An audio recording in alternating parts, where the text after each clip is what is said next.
Here in 2008, the Milwaukee Brewers are expected to draw over 3 million fans to their park. Rick Ankiel is in the lineup tonight as St. Louis makes their first visit to take on the Brew Crew. Two of the game's best sluggers square off, and they're in the lineup tonight. That is Prince Fielder, 50 home runs a year ago, and Albert Pujols for the Cardinals. Redbird fans have made their way north to Wisconsin. Milwaukee, St. Louis, next on FSN Midwest.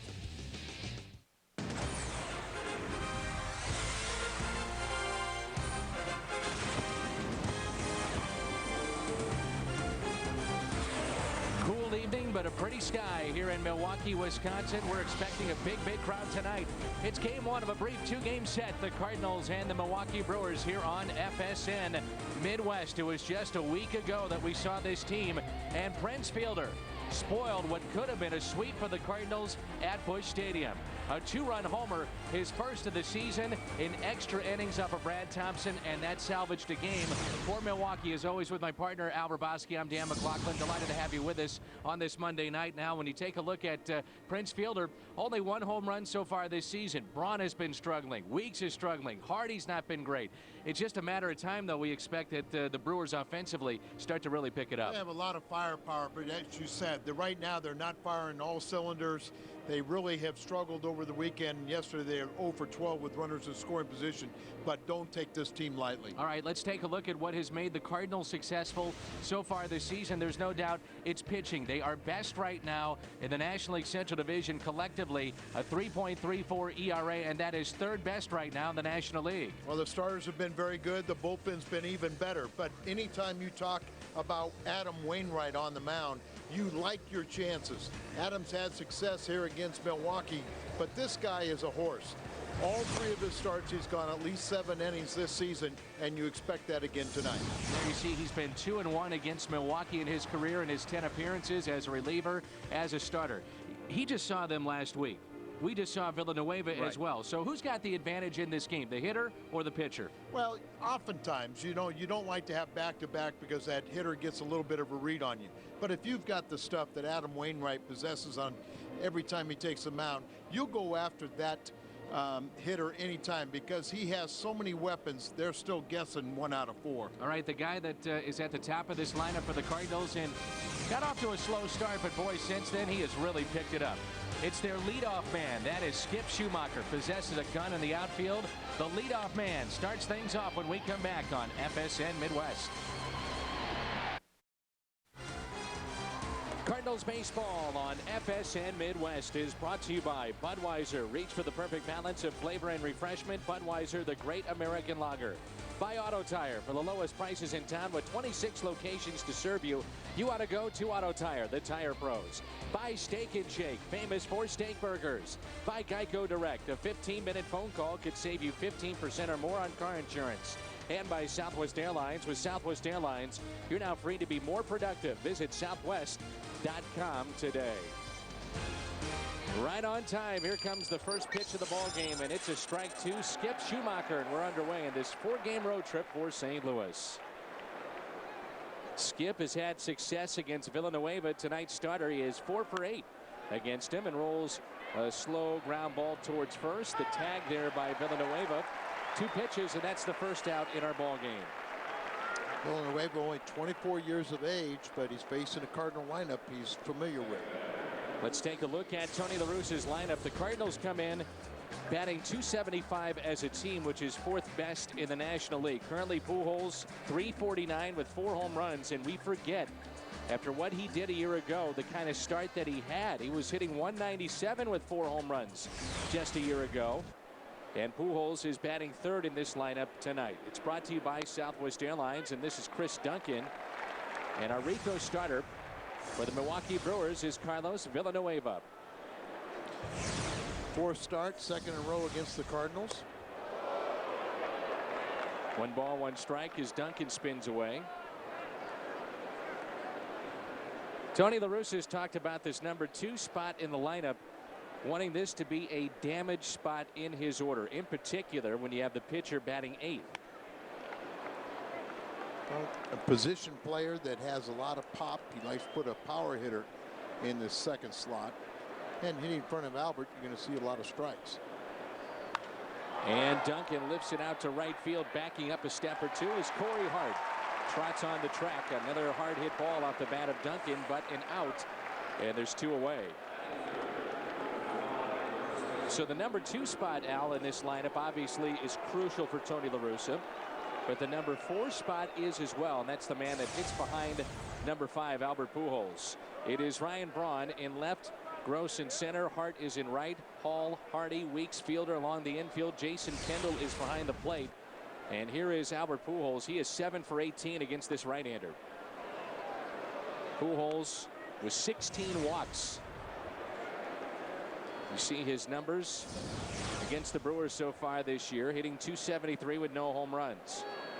And that pitch is at the knees for a strike. 1 ball, 1 strike. Pujols on the season is hitting .349. From the Dominican Republic, and Villanueva makes his home in the Dominican capital, Santo Domingo. Pitch in the dirt, 2-1. Pujols has reached base safely in all 19 games so far this season, but that's not even close to his best streak of reaching base at any point in a season. That was 48 consecutive games, and that was in his rookie season of 2001. And Pujols advances that streak now to 20 to start 2008. Base hit up the middle, a 2-out hit, and it brings in Ricky Ankiel. We had a 10-game hitting streak broken up over the weekend, and now he has a little 2-game hitting streak, but right back up the middle, powering that ball right there. See if we can't get Rick back on the positive note. I think you would agree that a concern for Tony La Russa is the cleanup spot, trying to find the right fit, the guy to hit behind Albert Pujols and provide some type of protection in this lineup. And give Ankiel some credit, because at least he's not bothered by, or some guys that kind of feel the extra pressure. And you have a right-hander out there, more times than not, it'll be Ankiel in the 4th spot. If it's a lefty, it'll be Troy Glaus. Remember, Villanueva had a 45-pitch first inning last time he faced the Cardinals, and it was a 17-pitch at bat to Ankiel. And now it's 3-0, and Troy Glaus, as you mentioned, is on deck. Cardinals have been very good in the early going, accepting walks. 88 coming into play tonight. One of the best in the major leagues. 4 straight to Ankiel, and the Cardinals have something going here now with 2 outs. And it brings in Troy Glaus. And a pitcher like Villanueva, you go out there and put pressure on him or any starting pitcher, take that early lead, and indication in the early goings that leads to a Cardinal win when they score first. Cardinals were talking about trying to find an impact bat in the offseason, and a lot of people pointed to the addition of Troy Glaus. Well, so far, no home runs, 10 RBIs, and only hitting .242. But people say over the last probably 4 or 5 at bats, they feel, and these are the people that follow this team on a regular basis, and some of the Cardinals themselves, they feel he is very close to breaking out. Well, he had a pair of doubles yesterday, an RBI.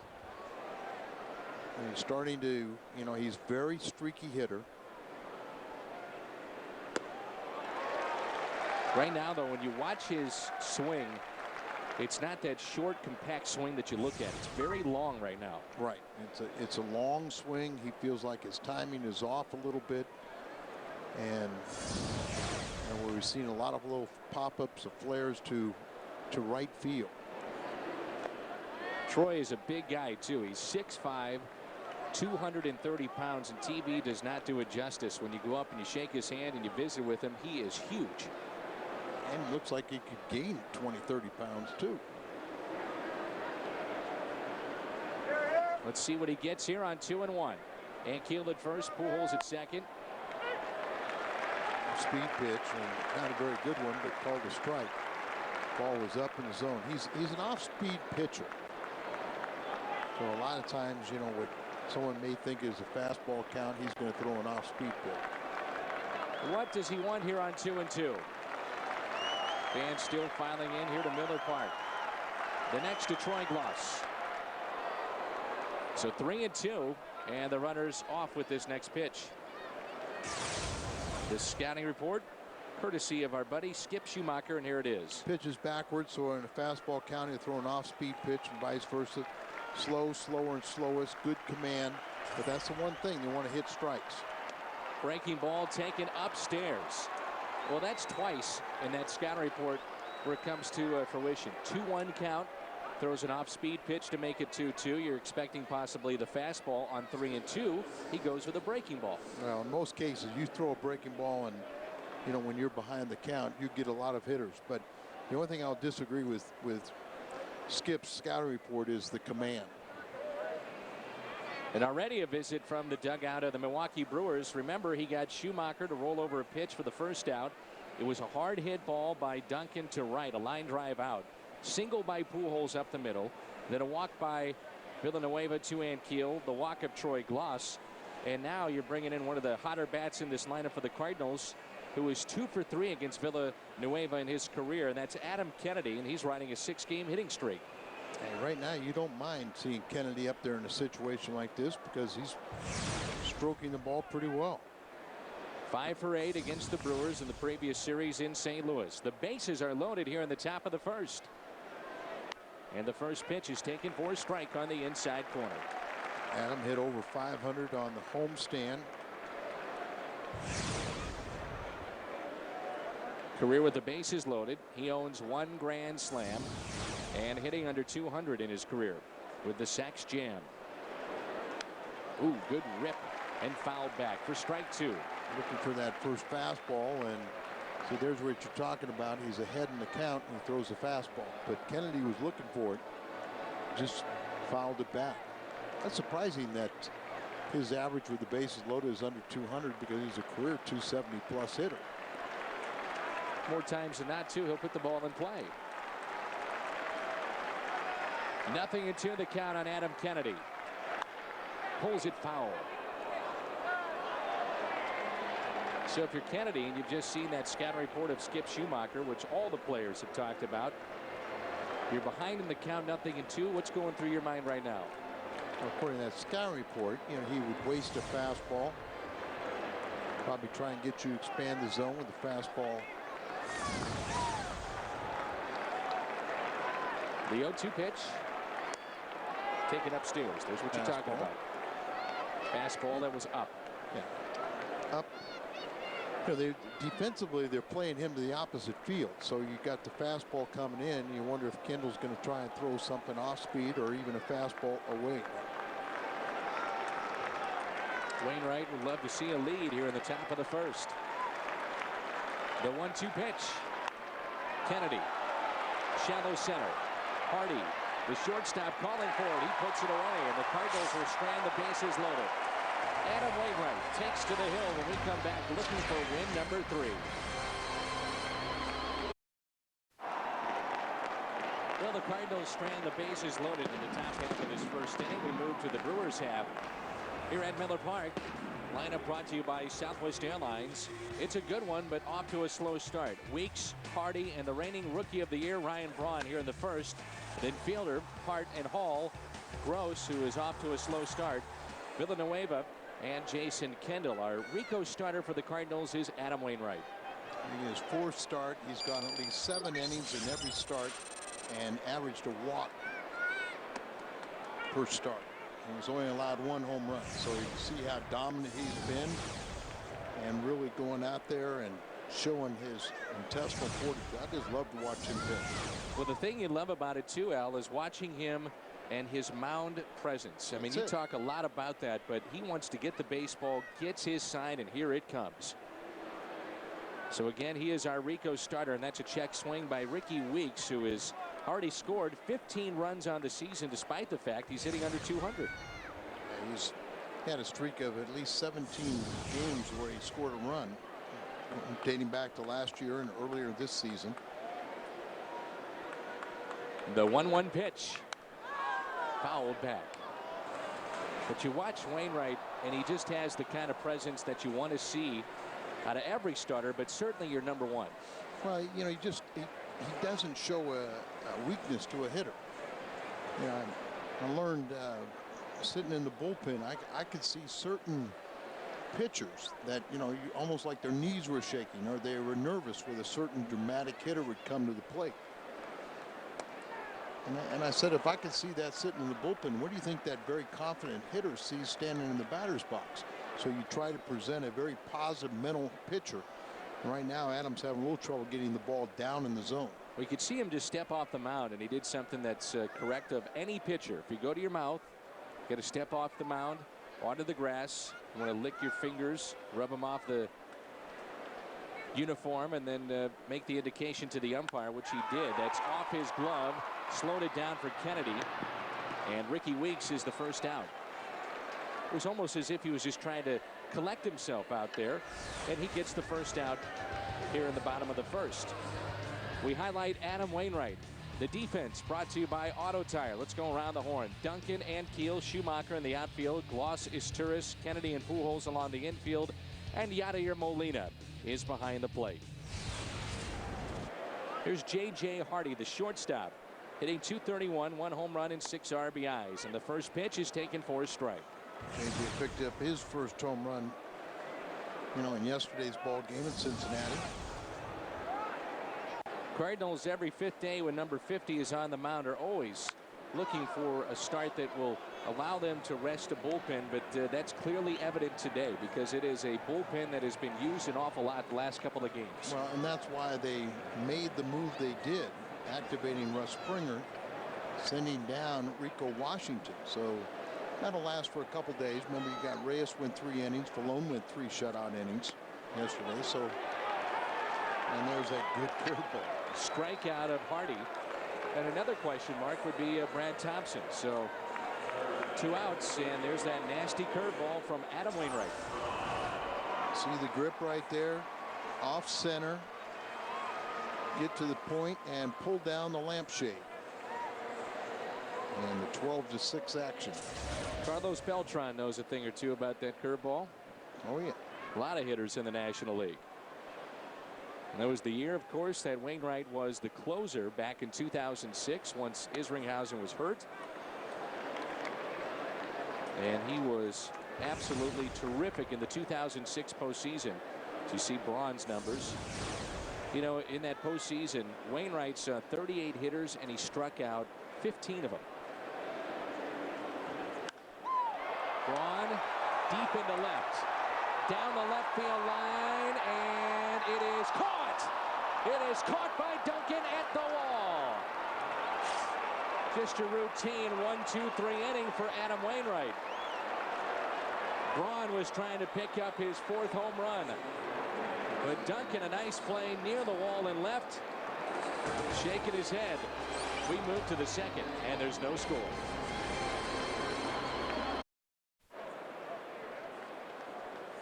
Cardinals have a hit, and Milwaukee goes 1-2-3, but a little excitement there to pick up that 3rd and final out in the bottom of the first as Chris Duncan went back near the wall and made that play. A little exciting as Villanueva starts Molina out with a strike, and it's Molina, Wainwright, and Isturis.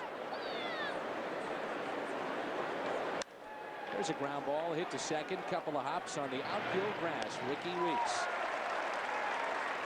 We talked about the fact that at the beginning of our telecast tonight that this lineup is struggling. In particular, a guy like Brian Braun, the reigning Rookie of the Year. 34 home runs last year. Well, it's not just Braun who's had a sophomore slump in our Ford Key matchup. It's Troy Tulowitzki, the outstanding shortstop of Colorado. How about Hunter Pinch, the right fielder for the Houston Astros? Year 2 is a little bit tougher for those 3. Oh, sure. Sometimes you just take it for granted. Think it's going to come out there and be easy. And Braun, is just trying to figure it out. Really, he's got 3 home runs, but the batting average way down. And playing a new position, you wonder if that's somewhat of a factor, but it should be easier for him because he hadn't made an error yet. Yeah, and you would figure that a year ago, the errors, as they would pile up, maybe he would take what was happening out defensively into the batter's box, and that would affect him. Yeah, but and one thing to think about, he didn't come up until late May. Right. So you wonder if he historically gets off to slow starts. And that's a swing and a miss by Adam Wainwright. I'll tell you who's off to a slow start historically is although it's very brief in his career, and that's Colby Rasmus. We'll talk more about that because I know a little bit about it. All season long, when the Cardinals score 6 or more runs, get a 20-ounce coffee, fountain, or frozen drink for only a quarter. All day the next day at On the Run at Mobile. Win or lose, when the Cardinals score 6, you score 25-cent drinks at On the Run. Yeah, Kobe every year has gotten off to a slow start, and then the numbers catch up as the season goes along. And remember, this is the first year at AAA for him. He never played above AA, so it wouldn't be the worst thing for him, for us not to see him until September. Well, at this point, too, the question is, where's he going to play? Where's he going to play? Because the 5 outfielders that they have all been producing. Yeah, can't find playing time for the 5 we got now. Why complicate it? And Joe Mather's in that same category. Those guys will get here, but it would be the best if they didn't get here until September, because everyone else is doing the job. Turris hits it down the left field line and out of play. What about the fact that when we're talking about Ryan Braun in his sophomore year, and also Tulowitzki and Hunter Pence, that now that a season is under their belts, that teams now really go back and start to study the video from a year ago and start to develop a book on those 3 too. And sometimes, because your teammates are struggling, then you put too much pressure on yourself. If you've got 3 or 4 other guys in that lineup that are doing the job, then you can kind of your problem is not magnified. 2-2, slowly hit towards first, backhanded by fielder covering Villanueva, and he is out. Is Turris at first. 1-2-3, second inning coming up. A man that hit 50 a year ago. Prince Fielder leads it off when we come back.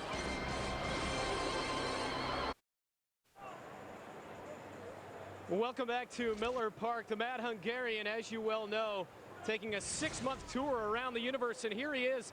These are the field house suites. You can sit up above me, or you can get right down here on field level and check out the action. This is a great seat, gentlemen, and certainly the Mad Hungarian enjoying it. He feels a little bit like he's in jail behind this chain link fence, but other than that, it's just about perfect. All right, Brent, thanks. Here is Prince Fielder.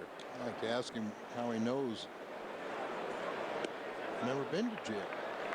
That's a good thing to say, and make sure that hasn't happened to you. And it's truthful.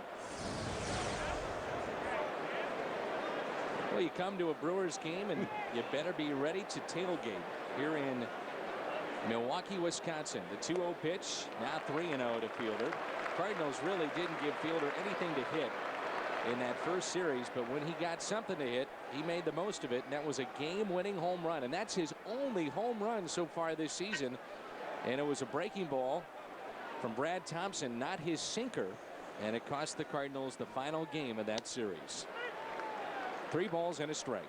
Now, Fielder's had some success against Adam. He's 4 for 10 with a home run, but you look at the lineup, a bit risky when you run the risk of putting on the leadoff man, but you know that you have to be very careful with this guy. The 3-1 pitch, a swing and a miss. It's 3-2. Matter of fact, we were talking about Braun and his struggles. Well, Fielder has struggled too, and Ned Yost actually at the beginning of the season flip-flopped the two. Now they're back to where they were a year ago in this lineup. It was Fielder hitting 3rd, Braun hitting 4th, but they've gone back to the way it was in 2007. Curveball. The 3-2 pitch. Here it comes. Ooh, just missed. First base runner of the night for Milwaukee. There was a slider on the pitch before that Adam had him swinging over the top of. I don't know why you would flip-flop the two. Well, one guy is your rookie of the year and the other guy just hit 50 home runs. Well, why would you, when you hit 50 home runs eating meat, become a vegetarian the next year? Well, that's what Prince Fielder did. Ned Yost is feeling a little heat coming into this year because of what happened at the end of last season. And they were the team to beat for 4 months of the season in the National League Central Division. And he's also taken a little heat with the way that he used Eric Gagne now over the weekend. Well, he used him 4 straight games. He blew already his 3rd save, but the first time that Milwaukee lost a game that he had a blown save. So they've gone to 14 pitchers tonight. And a swing and a miss and a good breaking ball. No balls and 2 strikes on Corey Hart. Talk about a devastating curveball. I mean, that starts at the letters and drops below the knees. Milwaukee actually finished just 2 games back of Chicago, and there's a strikeout, and Hart had no chance in that at bat. Strikeout number 2. They finished 2 games back of the Cubs, but it was their first winning record since 1992.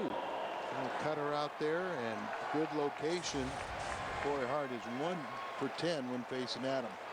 And it brings in Billy Hall, and Ned Yost was asked prior to the game about Bill Hall. He's got 6 home runs, 16 RBIs. So at least when you look at the home runs and the RBIs, he has been the most productive of the Brewers in this lineup. And he said, you know, right now, I'd like to see him in the number 6 spot. He's most productive there. Coming off a big series against Cincinnati, Schumacher puts it away. He's in right tonight, and that's out number 2. Even on the road, we are in beautiful high definition here on your home of the Cardinals, FSN Midwest. 88 games in HD this season. Brings in the struggling Gabe Gross, their center fielder. And they hope to have Mike Cameron coming back now within the next handful of games after serving his 25-game suspension. Also, Tony Gwynn Jr. has been rehabbing, and so you would figure that the playing time for Gross will be limited here in the next week and a half. 2 outs and a runner at first. And they have a bench of 3 tonight carrying the 14 pitchers, and Kapler, who's still kind of banged up a little bit too, being one of them. So you really got Kapler, Counsell, and then their backup catcher Rivera. Brewers are back home after a long 10-day, 9-game road trip. And the concerns right now for Milwaukee, certainly their closing situation going into this series with Gagne after giving up the back-to-back home runs and eventually losing to Cincinnati yesterday. But also Ben Sheets, a right triceps muscle issue, and you know, Ben Sheets has had so many injuries in his career here in Milwaukee, and they're going to be very cautious with him. But again, they can't count on him every 5th day, and they need him to take the ball every 5th day. He is, you know, such a great starter, and he only had 24 starts a year ago, and when he started they were 12-5. Oh yeah, but just the reliability. His first 3 years in the big leagues, full years, he had 34 starts, but he hasn't done that the last couple of years. 3-0 pitch to Gross. Swinging away. How about that? You've got a guy hitting 139, swinging away on 3 balls and no strikes. So 194 starts in 8 seasons for Ben Sheets, and it looks like he could be headed for the disabled list again. Talking about swinging away on 3-0, you got to remember that Ned Yost is employing the pitcher in the 8th spot. So, you know, what's a latissimus dorsi? Arm. Latissimus dorsi. A base hit for Gross, and it brings in Carlos Villanueva. Latissimus, the lats. Your lats, okay. I mean, I'm just thinking out loud here, Al. I mean, I pretty much had it figured out. I mean, I narrowed it down between the knee and the shoulder and the lat. I thought maybe the top of your head to the bottom of your soles all of your over. feet, somewhere in between. But he has had 6 stints. We mentioned 8 of the injuries that he's got, but 6 stints now on the disabled list. If he can stay healthy, this would be a pretty good pitching staff when you consider that Sheets is at the top of it, and then you have a Suppan and guys that can eat up some innings. I remember Weaver. Weaver's just been signed, right? When they were in St. Louis. Gallardo's another guy they like that Villanueva can bring to the table. Got a few guys in that bullpen now that can throw multiple innings on, you know, on each appearance. Before, you know, like that trend of only having a collection of 1-inning relievers, you know, it takes a toll. As a team, Milwaukee hitting .296 with runners in scoring position, but they struggled yesterday. That's right. They were like 0 for 12. 0 for 12. Here comes an 0-2 pitch. Wainwright has struck out 2. He has walked 1. 1 ball and 2 strikes. His counterpart is a rarity, seeing both managers employ the pitcher batting 8th. It's as rare as anything you'll see in baseball, as we found out last week in St. Louis. Curveball, goodbye, and Villanueva knew it. 3 strikeouts on the night already for Adam Wainwright. Top of the lineup for St. Louis coming up as we move to the 3rd. Cardinal Baseball on FSN Midwest is brought to you by Kia Motors. Kia, the power to surprise. And by Aflac. Aflac, ask about it at work. Many thanks for joining us on this Monday night from Miller Park in Milwaukee. First visit to face the Brewers. Of course, we saw them in St. Louis last week, a series in which the Cardinals took 2 of 3. And there's the great number of Robin Yount, the Hall of Famer, number 19. Cardinals baseball on FSN Midwest is brought to you by Southwest Airlines. Skip Schumacher, top of this lineup for St. Louis. Did you see Robin Yount today down near the batting cage? I saw Bruce Fremming here today. Yeah, Bruce came up to see us. Longtime umpire. Larry Heisel was also with down here. It's the most I'd seen Tony in a cordial conversation with Bruce Fremming. It's a little easier now that he's retired. You know, I work with Norm Stewart in the basketball season, and I've never seen the officials as nice to him or vice versa than I do since he retired. I mean, these guys hold conversations like they're long lost pals. Did you really think he was upset with them when he would put on those? Yes. I think he couldn't stand them. On a hop to fielder. And Prince puts it away, and Schumacher is 0 for 2. There's Bruce Fremming. And as we talk about Bruce Fremming, let's take a look at this graphic. It's the best damn sports show, period. The greatest nightly sports show on television. Chris Rose, John Sally, Rob Dibble, Rodney Peete. It's all coming up tonight here on FSN Midwest. Now, is he working for Major League Baseball? Yeah, he's one of the supervisors now. Or actually maybe even working for the head of the baseball through Major League Baseball. And he's from this area. I know, yeah, here from Milwaukee, and I know last week he was working, checking out minor league umpires. Slowly hit to Villanueva, and he'll race to the bag and puts it away for out number 2. This date in baseball history. Who could forget this? Brought to you by Schnucks, the wild thing on the mound. And Ray Langford coming to the plate. And watch this, Darren Dalton. Bam! Langford would get up. He was pumped. Back in 1991. There's a game winner right there, right? You bet. Walked off the field with a game winner as he just flattens him. Goes back to his football days. Darren Dalton, pretty good size, can take a punch, but he couldn't take Ray Langford's. Ray Langford now retired and finished up with the Cardinals back in 2004. Really enjoyed a nice career in St. Louis. And Ray was part of that crucial deal to bring Woody Williams to St. Louis. Yep. A deal that at the time, you know, people just thought, oh, you're swapping veterans. Really no big deal. Woody Williams got to St. Louis. I'll never forget it. We interviewed him. Must have been probably a game or two into his Cardinal career. And he said, I can't believe that people around here think that this team is out of it. We have a chance to win this division. And sure enough, they did. Well, that was after the 31st trade deadline. It was like August 2nd. And a lot of people thought, oh, it was just kind of like you say, trying to dump salaries, taking on some salary. Woody was making a good penny too. But he took a look at that team and kind of changed the chemistry in that clubhouse and started to get them to believe in each other, and worked very well with Dave Duncan. Was an effective pitcher. Summer of '98, Ray Langford had one of the best seats in the house. He was normally the cleanup man, and he was in back of McGuire. See all those highlights of McGuire with his home runs. You'll see Ray Langford. Well, offering protection. The 3-1 pitch. And at Busch Stadium, Ray Langford was one of the top home run hitters. Busch Stadium too. He ended up being the all-time home run leader in Busch Stadium too. 2-out walk and 3 in this game, and it brings in Rick Ankiel. See, that's where I talked about that command. Villanueva doesn't have the command and walks too many, which gets his pitch count up there. Villanueva was part of a no-hitter in the minor leagues. He's pitching for the Nashville Sounds. 3 pitchers combined for the no-hitter, and he was one of them. He had the majority of the innings logged.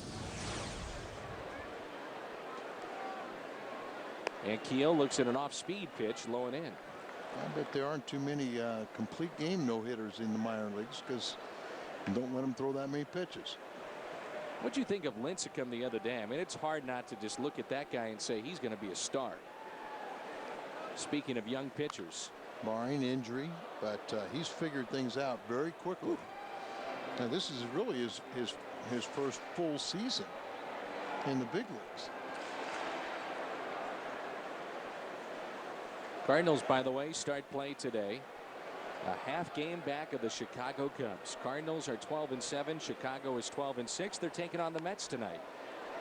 And then the Brewers are a half game behind the Cardinals and a full game out of first and third place in the Central. These Brewers just finished up with Cincinnati. Cincinnati 8-11, 4.5 games out. Be interesting to see their young pitching, as Dusty Baker has some real good arms in that rotation. Yeah. One they got from Texas. Yeah. And the other one that came through their system, right? And don't forget about Homer Bailey, too. The 2-1 pitch on its way to Ankiel. Cueto is the pitcher that you're talking about from Texas. He was part of the Josh Hamilton deal. Yeah. 3-1, so a chance here for Ankiel to do some damage with no score here in the top of the third with 2 outs. Pujols is the runner at first. 3-2, and Albert is off with this next pitch. Still cold enough there. You don't see the ivy on the walls out in center field here at Miller Park. It'll be interesting to see if Fielder wants to play behind here with a 3-2 count and 2 outs. Now he'll move back. Albert will be running anyway, so why not get yourself in a better fielding position with the left-handed batter?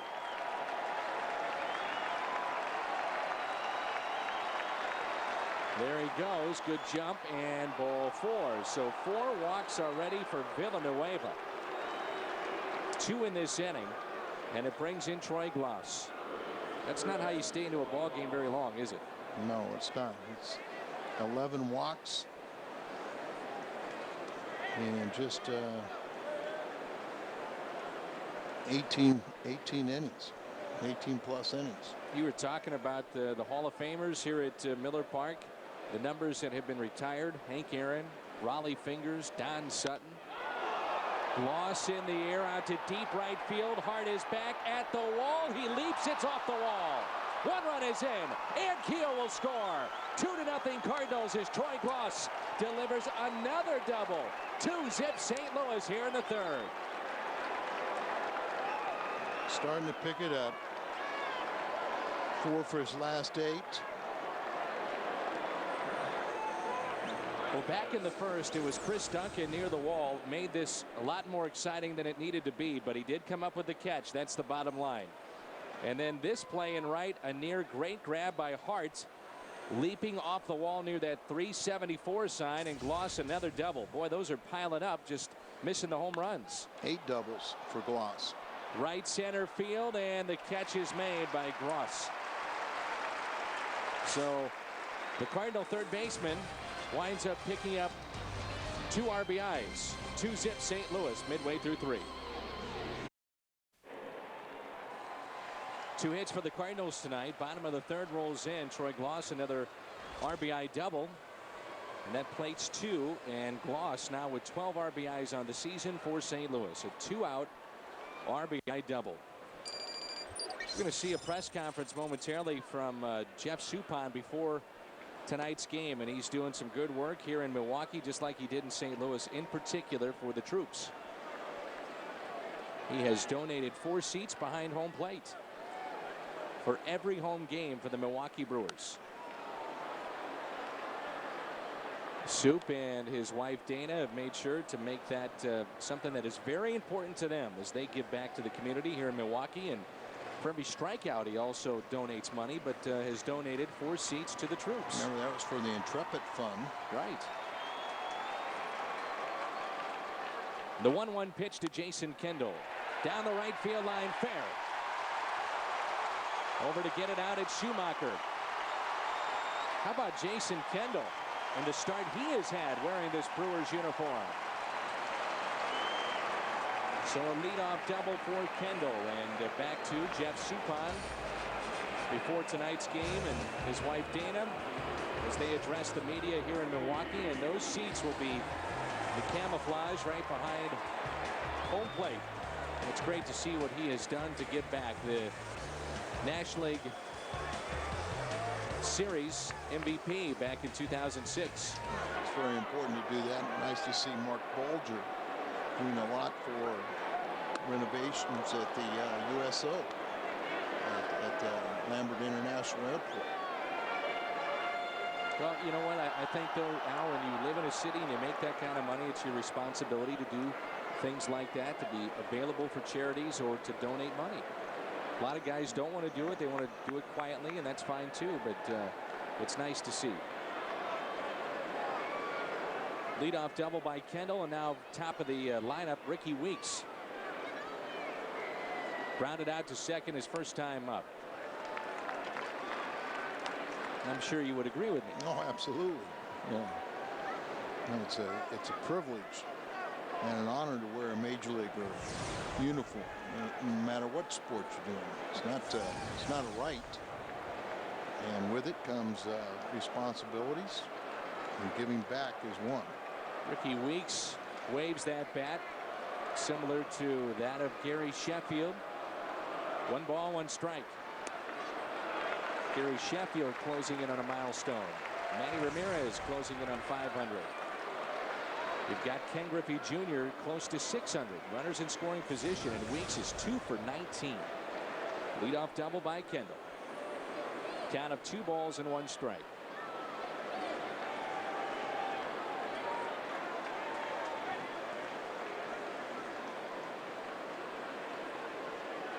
The 2-1 pitch. Curveball. Strike 2. It's important if you're an opposing team of the Brewers to start a right-hander, because against lefties, no team had a higher slugging percentage and no team had more home runs against left-handed pitching than these Milwaukee Brewers. Cardinals have Wainwright tonight, Loge tomorrow. And another full count pitch is coming up. Cal Loge against Manny Parra tomorrow. Parra 1-1. And Loge has been spectacular so far with a 1.48 ERA and a record of 2-0.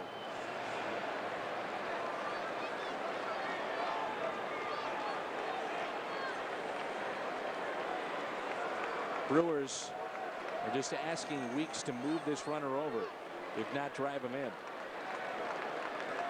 The 3-2 pitch. They'll drive him in. That'll go to the wall. Kendall will score.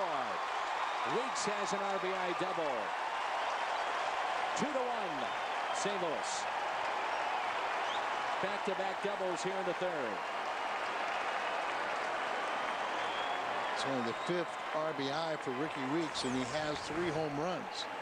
Now he tries to throw a cutter, and it just kind of stayed up, maybe even backed up a little bit, stayed inside, and Ricky hammered it into left field. Not the location desired, and it cost him a run.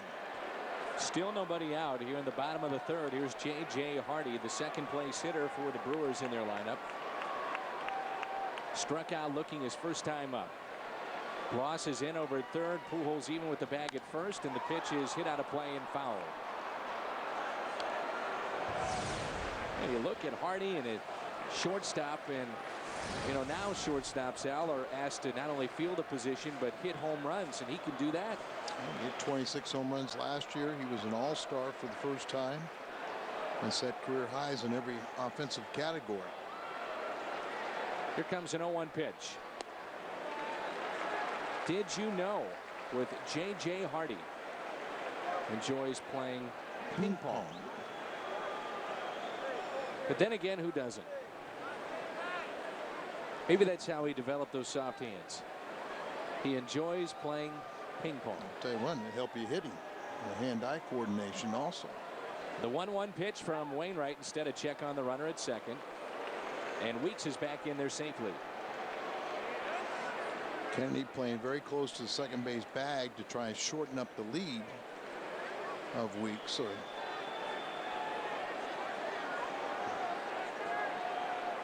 The Brewers as a team have hit 19 home runs this season. And offensively, they were one of the best teams in all of baseball a year ago. You're talking about young talent out there. Yeah, hitting becomes contagious, and you get a few of them struggling a little bit. They can't feed off of each other, but you know this team is going to hit a lot higher than their current 241 average. Count of 2 balls, 1 strike. The next to Hardy. Here it comes. Popped up. That's a big pitch right there. Molina throws the mask. Pujols calls for it. Much easier for the first baseman to come in and make that play, and he does. And Albert records the first out. Well, it's Saturday night. Get a look around the major leagues. It's the Baseball Report covering every team all season long. Highlights, interviews, and analysis that you won't get anywhere else. The Baseball Report, Saturday, 6:30, right here on FSN Midwest. That's a big out right there. So Hardy is the first out. He cannot advance Weeks to third, and it brings in Ryan Braun. Ryan Braun was one that hit the ball down into left field corner for the final out in the first inning. 1 out, runner at second base. First pitch to Braun is a breaking ball.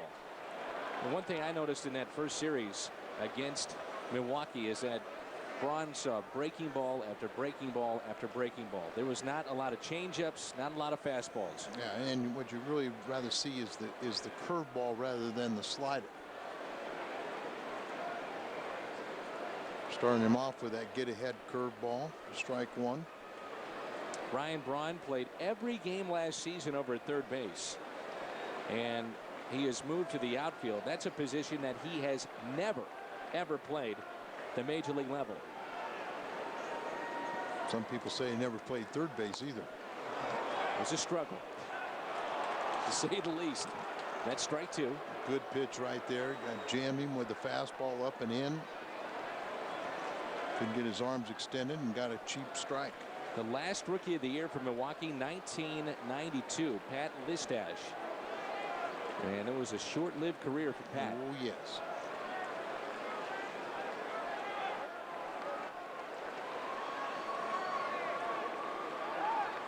Another check on the runner. That is Weeks out at second base. There haven't been many that have won the Rookie of the Year, and then in the second year of their career switched positions. Braun is one of them, and prior to Ryan Braun there were 6 that had done that, and the first to do it, one of the game's best, Jackie Robinson, back in 1947.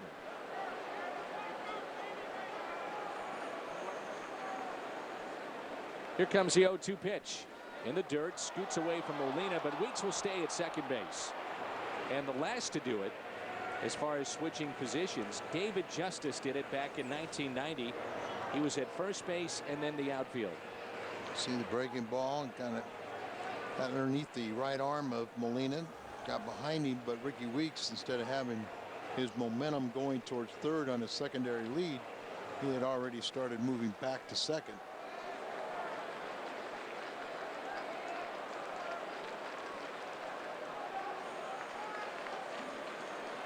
Tying run at second base. The 1-2 pitch.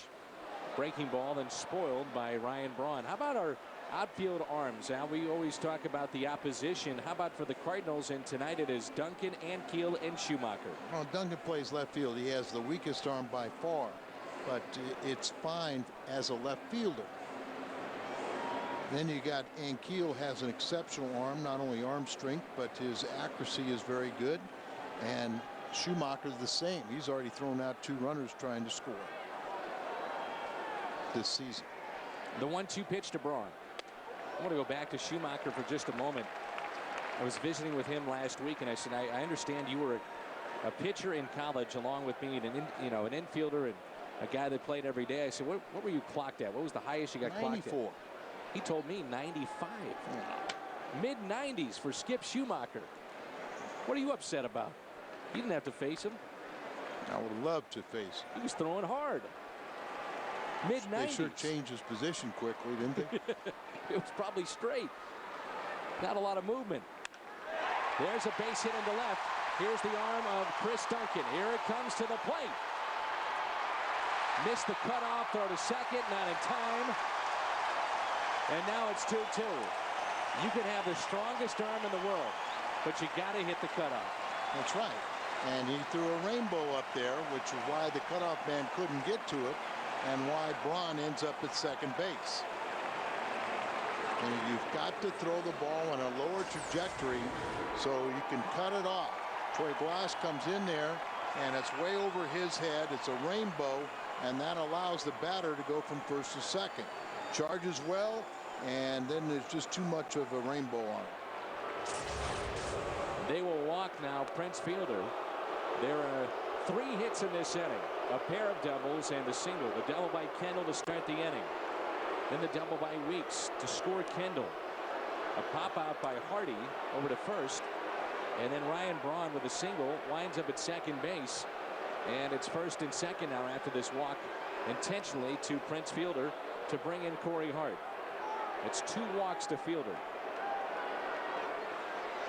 It's been an adventure so far when you think about Duncan out and left. That catch that he made early on, and then that throw which allowed Ryan Braun to wind up at second base. Want to win the ticket game? Well, go to StubHub.com. It's fast, it's easy. StubHub, the official fan-to-fan ticket marketplace of the St. Louis Cardinals. Corey Hart struck out swinging and really looked lost at the plate in that first at bat. 1 for 10 against Adam Wainwright, and you're right. He looked like he did not pick up the ball well at all. A breaking ball that he went fishing on. Let's see if he makes the adjustment here in this at bat, as Wainwright needs a double play. He may get it here. Pujols will go to second for 1, on to first, and not in time.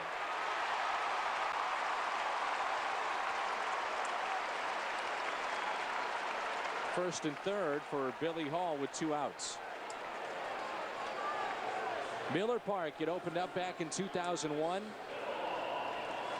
Took a while for this facility to open up. Retractable roof.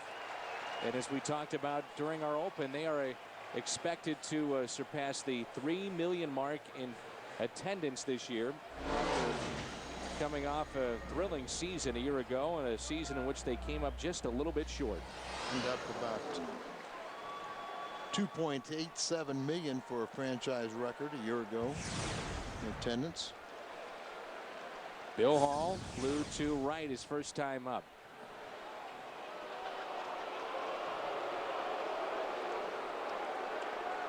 Two-two game here in the bottom of the third. Cardinals and Brewers, an odd 2-game series beginning tonight. We've got afternoon baseball tomorrow. Brewers had the National League's best home record a year ago. First pitch in the air, left field. Duncan will make the catch. Milwaukee will strand 2, but they pick up 2. Brand new game as we head to the 4th.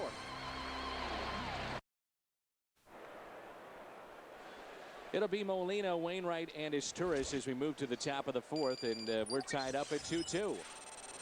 Yadier, a rare strikeout in the ball game yesterday. He was called out on strikes in a ball that he thought was outside. It was in the 6th inning, and it marked only his 2nd strikeout in 61 plate appearances this year. Grounder slowly hit to short. J.J. Hardy a low throw, but Fielder is there. And Molina is over 2. He is grounded out to short and grounded out to second. Want to remind you that we have afternoon baseball tomorrow. Tune in. It's a day baseball. Cardinals conclude this quick 2-game series against the Brewers. Cardinals live beginning at 11 in the morning right here on FSN Midwest. Hour-long pregame shows throughout the season. Here's Wainwright, struck out his first time up. Wainwright came into play today, Al, as one of the best hitting pitchers in the game. He was 4 for 8 with a home run and 2 RBIs. How about his career? He came in batting .329. And you could see that Villanueva in that first at bat wasn't just grooving the pitches and expecting him to make it out. That'll be taken there by Ricky Weeks. 2 away.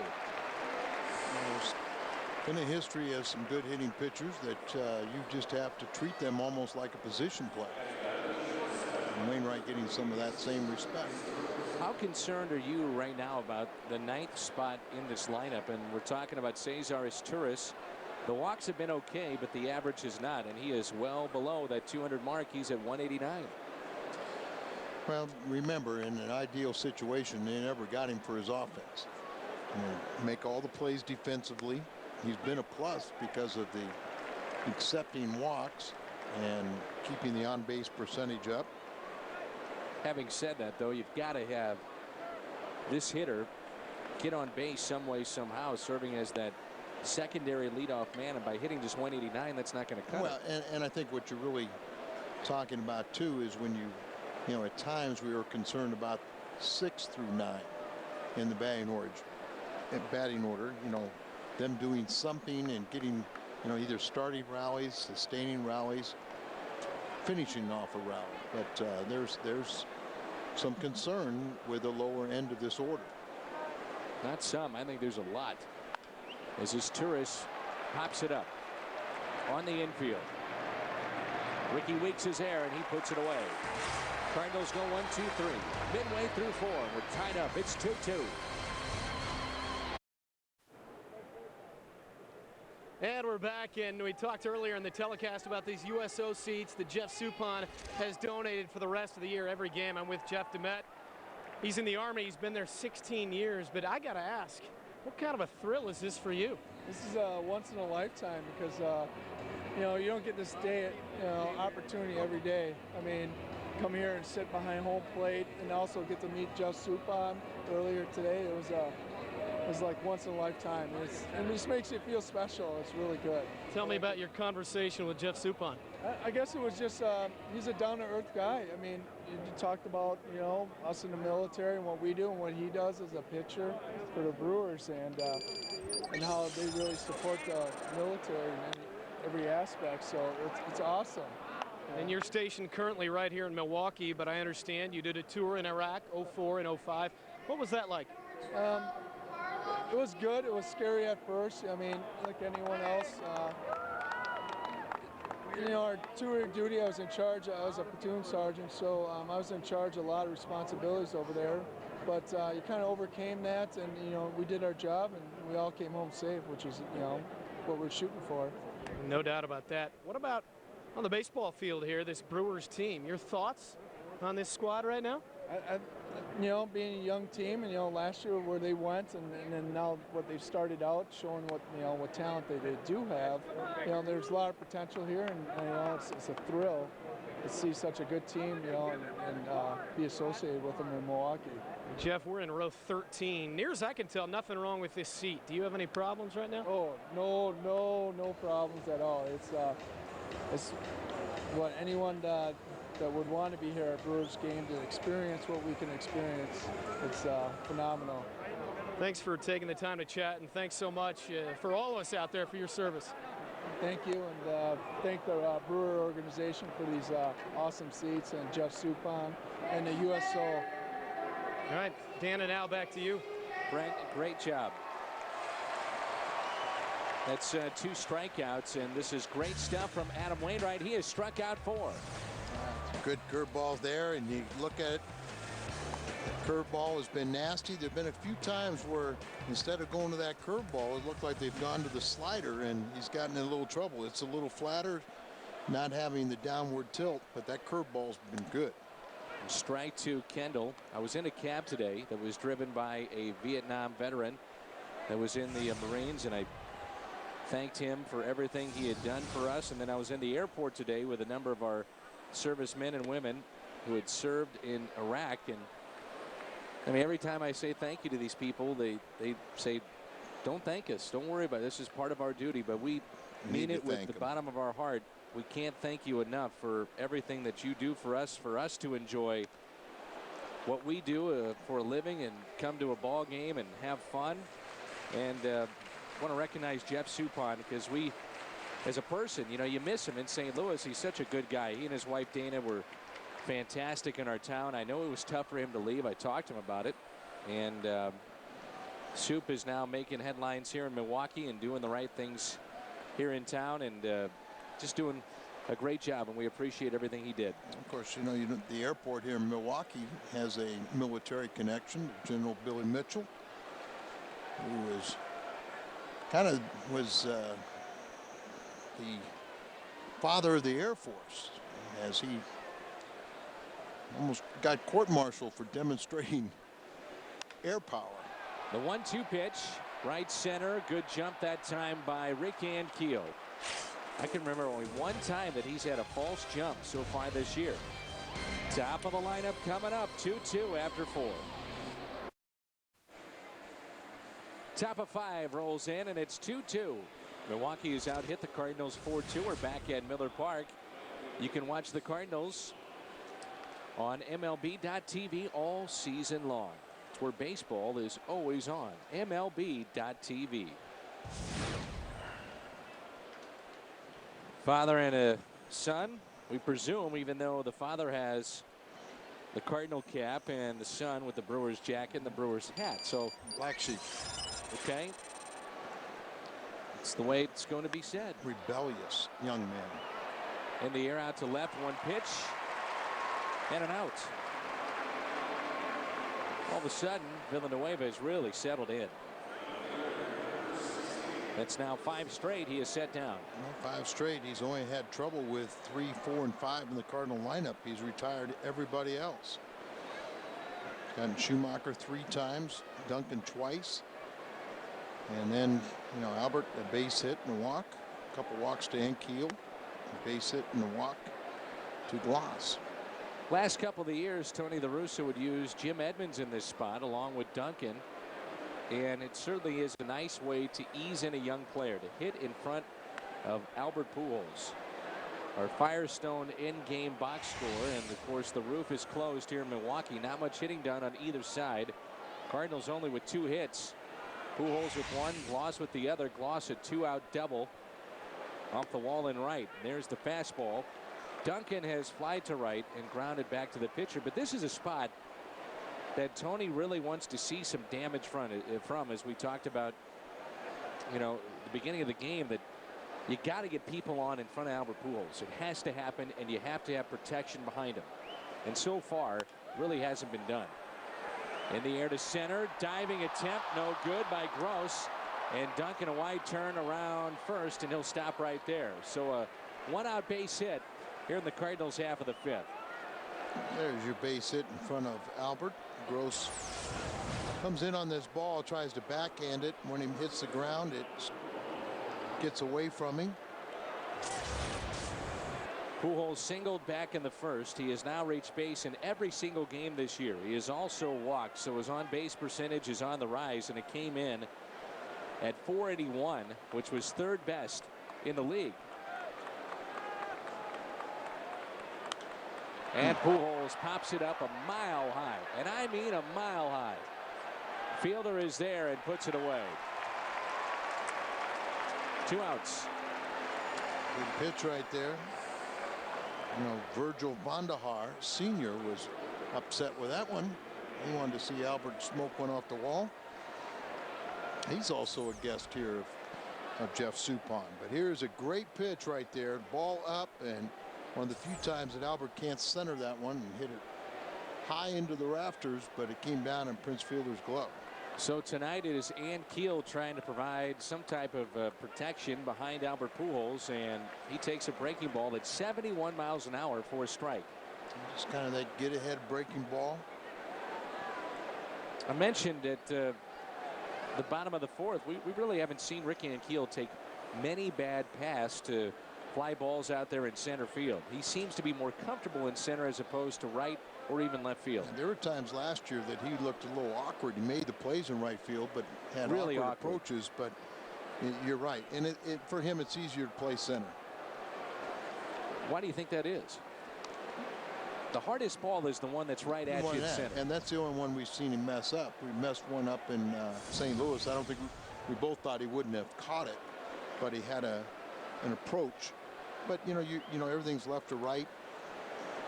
It's not coming off the bat as much as a hook or a slice that you would see in the corner positions. I remember his first game back in the major leagues. He made a basket catch on a routine fly ball at the track in right, and now he is playing center field. And Keel, shallow left. Shortstop Hardy calls for it, and he makes the play. Midway through 5, the Cardinals have stranded 5 on the night. It's 2-2.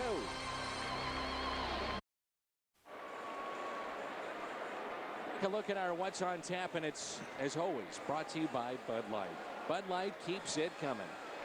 Again, an early start with our pregame show at 11 tomorrow morning on FSN Midwest, and then the Cardinals and the Brewers in Game 2. We wrap it up, and then we head out east. It's on to Pittsburgh for a 2-game series. Top of the lineup for Milwaukee: Weeks, Hardy, and Braun. First pitch chopped up the middle. Kennedy, nice play. Tell you what, Kennedy, that's now twice he has been positioned towards that second base bag, and we always talk about the video and the charts, and I'll tell you what, Al, he was positioned perfectly, and he's really been moving very well to his right this season. Well, because of the knees healthier, and you saw him that almost playing behind the bag, so it was easy for him. And you did not see his Turris in that picture, so he had to be playing in the hole. So it was a nice play by Kennedy. Made it look relatively easy. That pitch hit 93 miles an hour by Wainwright to J.J. Hardy.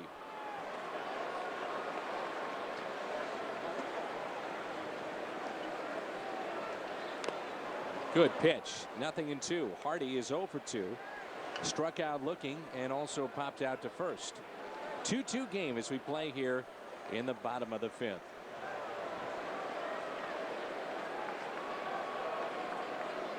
The 0-2 pitch off the end of the bat, and that has enough English to stay foul. Like fastball, slider, and then a curveball, and that hit right off the end of the bat. I want you to play pitching coach for a moment, and don't be scared. I'm not qualified. If you were telling Adam Wainwright to get prepared now for his second consecutive start against the same team, at what point do you start showing different pitches, varying what you do as opposed to what you did in that first start? First time through, second time through, what do you want to do? Well, the old school of pitching, and pitchers don't follow it anymore. You used to save your out pitch for when you needed it, when you got in a jam. So it was the first time they would see it. Good pitch. 12-6 breaking ball, then another strikeout. Back on what you're talking about in a moment, but Brent is positioned very nicely here at Miller Park. Hello, Brent.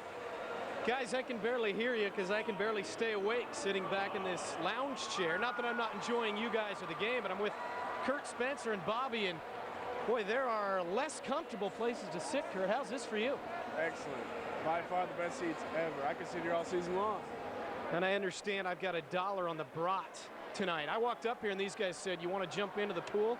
$1 on the brat. Does that mean he's got an injured leg, or do you know something I need to know? Oh, he's going down. Every game we bet $1 on the hot dog race. But your brat, it's going down. Well, I never saw the scouting report, so I'm probably just handing over the $1 here to Kurt, but you know what? He probably deserves it, gentlemen. Brent, we appreciate that. Isn't that illegal? Well, the only time I would ever do that is if Joel was in the race, and Brent actually replaced Joel, who's now in Kansas City. Remember? Well, you know, I think Joel was part of that went to Kansas City because he knew race. Because he was under orders to be in the race. A chopper towards short is Turris quick, and he makes the play in an easy inning that time for Wainwright. 1-2-3. Loss Kennedy, Molina coming up. It's 2-2. Hilton St. Louis at the ballpark is the only hotel that gives you home field advantage and an unbelievable experience for Cardinals baseball. The number to call is 421-1776 for hotel and ticket packages. I want to go back to what you were talking about, though. For both these pitchers, it applies for Villanueva as well. He's seeing the Cardinals now in his second consecutive start. So at what point do you start to change things up, and what are you trying to do? Well, a lot of times I think pitchers give hitters way too much credit, and you pitch according to situation. You know, if you're getting a guy out throwing fastball, it used to be you would always save your out pitch for when you need it, when you're in a jam. If you come back and go back to some of the comments the Cardinal hitters were talking about Lincecum, they said, oh, we got a couple guys on, and all of a sudden we saw a pitch we haven't seen before. Well, that's what we're talking about. You save your out pitch because then you fool them. If you get a guy that's hit 3 ground balls on your fastballs, why would you change it? You just make sure it's in a location where he hits another ground ball. If it goes to the side, it goes on through. You know, he's still at first base. You get the ability to throw one of your pitches for a ground ball that you can spot your fastball. How often do guys repeat the same pitch over, you know, like one, even fastball back to back? You know, the one guy I can think of is Oswald. Oh, gee, what is he? A winner. And he wins. And some of the other guys that you think about that pound the strike zone. Gloss hits it to short, taken by Hardy. Right at the letters over there to Prince Fielder for the first out. Coming up after the game, it's U.S. Cellular, Cardinals Live. And we have an hour-long pregame show. We'll go well beyond an hour on the postgame show. So plenty of analysis of tonight's Game 1 between the Cardinals and the Brewers. U.S. Cellular, Cardinals Live. And Kennedy, you popped him up in the air twice. How'd you do that? You know, he hasn't hurt you yet. He doesn't have a lot of power, so why not repeat it? Trying to make it 7 straight games with a base hit is the Cardinals' second baseman, Adam Kennedy. We were talking about the other day when Lincecum was pitching, we talked about a Tom Seaver that, you know, you couldn't appreciate how good those guys were until they got 2 men on, 3 men on. Then all of a sudden, the fastball had a 1.5 feet more velocity to it. The breaking ball was that much sharper because before they were trying to pitch to contact. Cardinals have won 9 of the last 12 games between these two teams, and that dates back to last season. At some point to the series that the Cardinals and Brewers had a little beanball going on, in which the Brewers kind of fell apart after that series, and a lot of people were upset here in Milwaukee. They felt, you know, the Brewers really let it slip away, and it's hard to argue with that, as Ned Yost would be ejected towards the end of the season multiple times and kind of lost control of what was going on. Well, and there were, you know, for a guy that we both have a lot of respect for and has done a nice job up here, you know, he didn't really have the fan support. Got into a shoving match with Johnny Estrada. Well, I mean, you know, I've talked to some of the personnel with the Brewers about Estrada and now Kendall, and they've tried to be diplomatic, but they basically have said, you know, Johnny Estrada was offense, didn't really think or the responsibility of trying to help the pitching staff, and they just raving about, you know, not only Kendall off to a good start, but he understands that that pitcher is his responsibility more so than even the offense, to go out there and to let that pitcher know that he's out there to help him. This would be the perfect time for the first home run for Kennedy. The 3-2 pitch. Well, it's hit in the air, but just not deep enough. Lazy fly ball to Gross. 2 away. Change up grip, and you know, it's as you see the circle change, he's got him hit the ball in the air 3 times.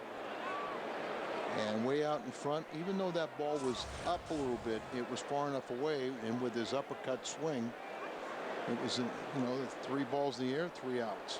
Including tonight, the Cardinals play 13 games against the division. And a big homestand is coming up. Season-long 9-game homestand that begins on Friday. Pittsburgh, Cincinnati, and then Chicago. The Cardinals, by the way, don't make their first visit to Wrigley until August 8th. And Cincinnati, I think, is in June, right? June 10th. That's game number 66. How about Yadier Molina? He's behind right now, 0-2. He's got 2 strikes on him, but don't expect him to strike out because he's only done it twice so far. In Asturias, you see him at 21.3. Well, and it was, more than 60 plate appearances because he struck out the first time of the season, and then his second strikeout came on Sunday. And that can be a little bit misleading because for a while Molina was almost defensive, and when I'm saying a while, I mean probably 2 years ago in his career, where he didn't strike out a lot, but he didn't take an aggressive swing. It was more he was just trying to avoid the strikeouts and just put the ball in play, just guide the ball out there and not try to drive it. The 1-2 pitch. Shallow center. Hardy, Gross, and it'll be the center fielder Gross who puts it away. We move to the bottom of the 6th. Prince Fielder, 50 home runs a year ago. He leads it off when we come back. Cardinal Baseball on FSN Midwest is brought to you by Rico. Move your ideas forward with Rico dependability. By your Missouri, Illinois Dodge dealers. And by Jack in the Box. We don't make it until you order it.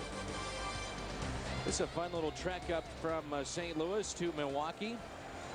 And for the longest time, we would come here and Milwaukee was really down. The Cardinals are playing some of their best baseball, and it would be a sea of red here in Milwaukee. But that's not the case anymore. They are on track to draw over 3 million fans here at Miller Park. There'd be times where some of those games were lopsided. In 7th, 8th, and 9th inning, it was almost a sea of red. Here is Fielder as we start play here in the bottom of the 6th. We're all tied up. It's 2-2. Fielder has been walked twice. He was walked 4 consecutive plate appearances against the Cardinals back on April 15th. That was the first time in his career that he drew 4 walks. Now you compare that to Albert Pujols. Pujols has never had 4 walks and 4 at-bats, but has twice had 4 walks in 5 plate appearances. The respect that these two teams give each other and their sluggers. Starter comparison, and this is brought to you by Mazda.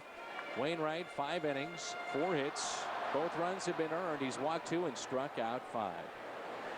Cardinals picked up their 2 runs off of Villanueva on an RBI double by Troy Gloss.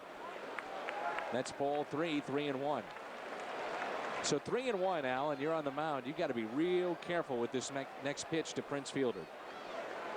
And that's where you have to have that ability to know where you can spot a ball and keep it in the ballpark. Fielder on a changeup, chops it to second, backing up Kennedy. Nice pitch on a 3-1 delivery. Got him to reach for it and roll over it. Well, that's a real good pitch there by Wainwright. Well, once again, so much time, everyone's looking for something hard in this situation. So he throws a changeup, it's down and away.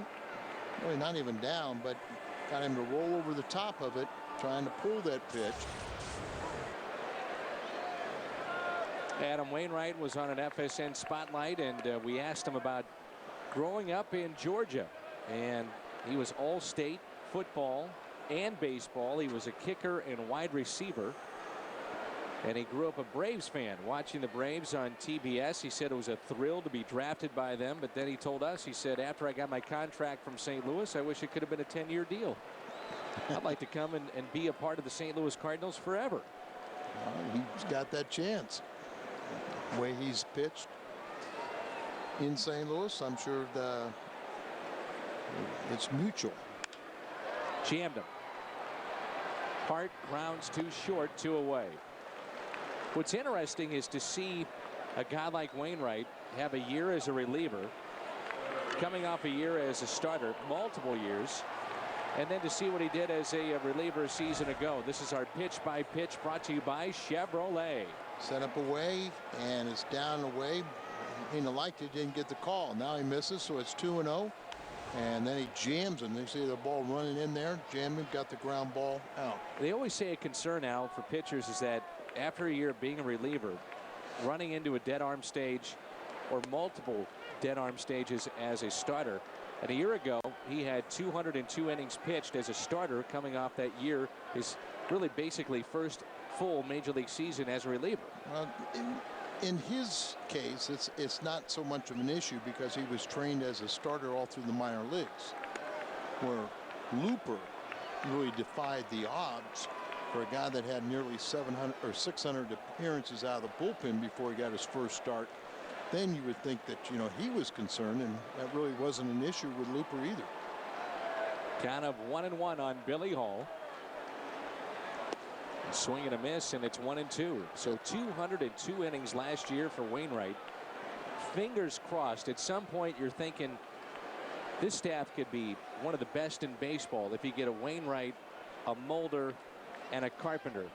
Fingers crossed. Well, opening day, I talked about that. You know, I thought that starting staff would get better as time went along. And my concerns was the offense.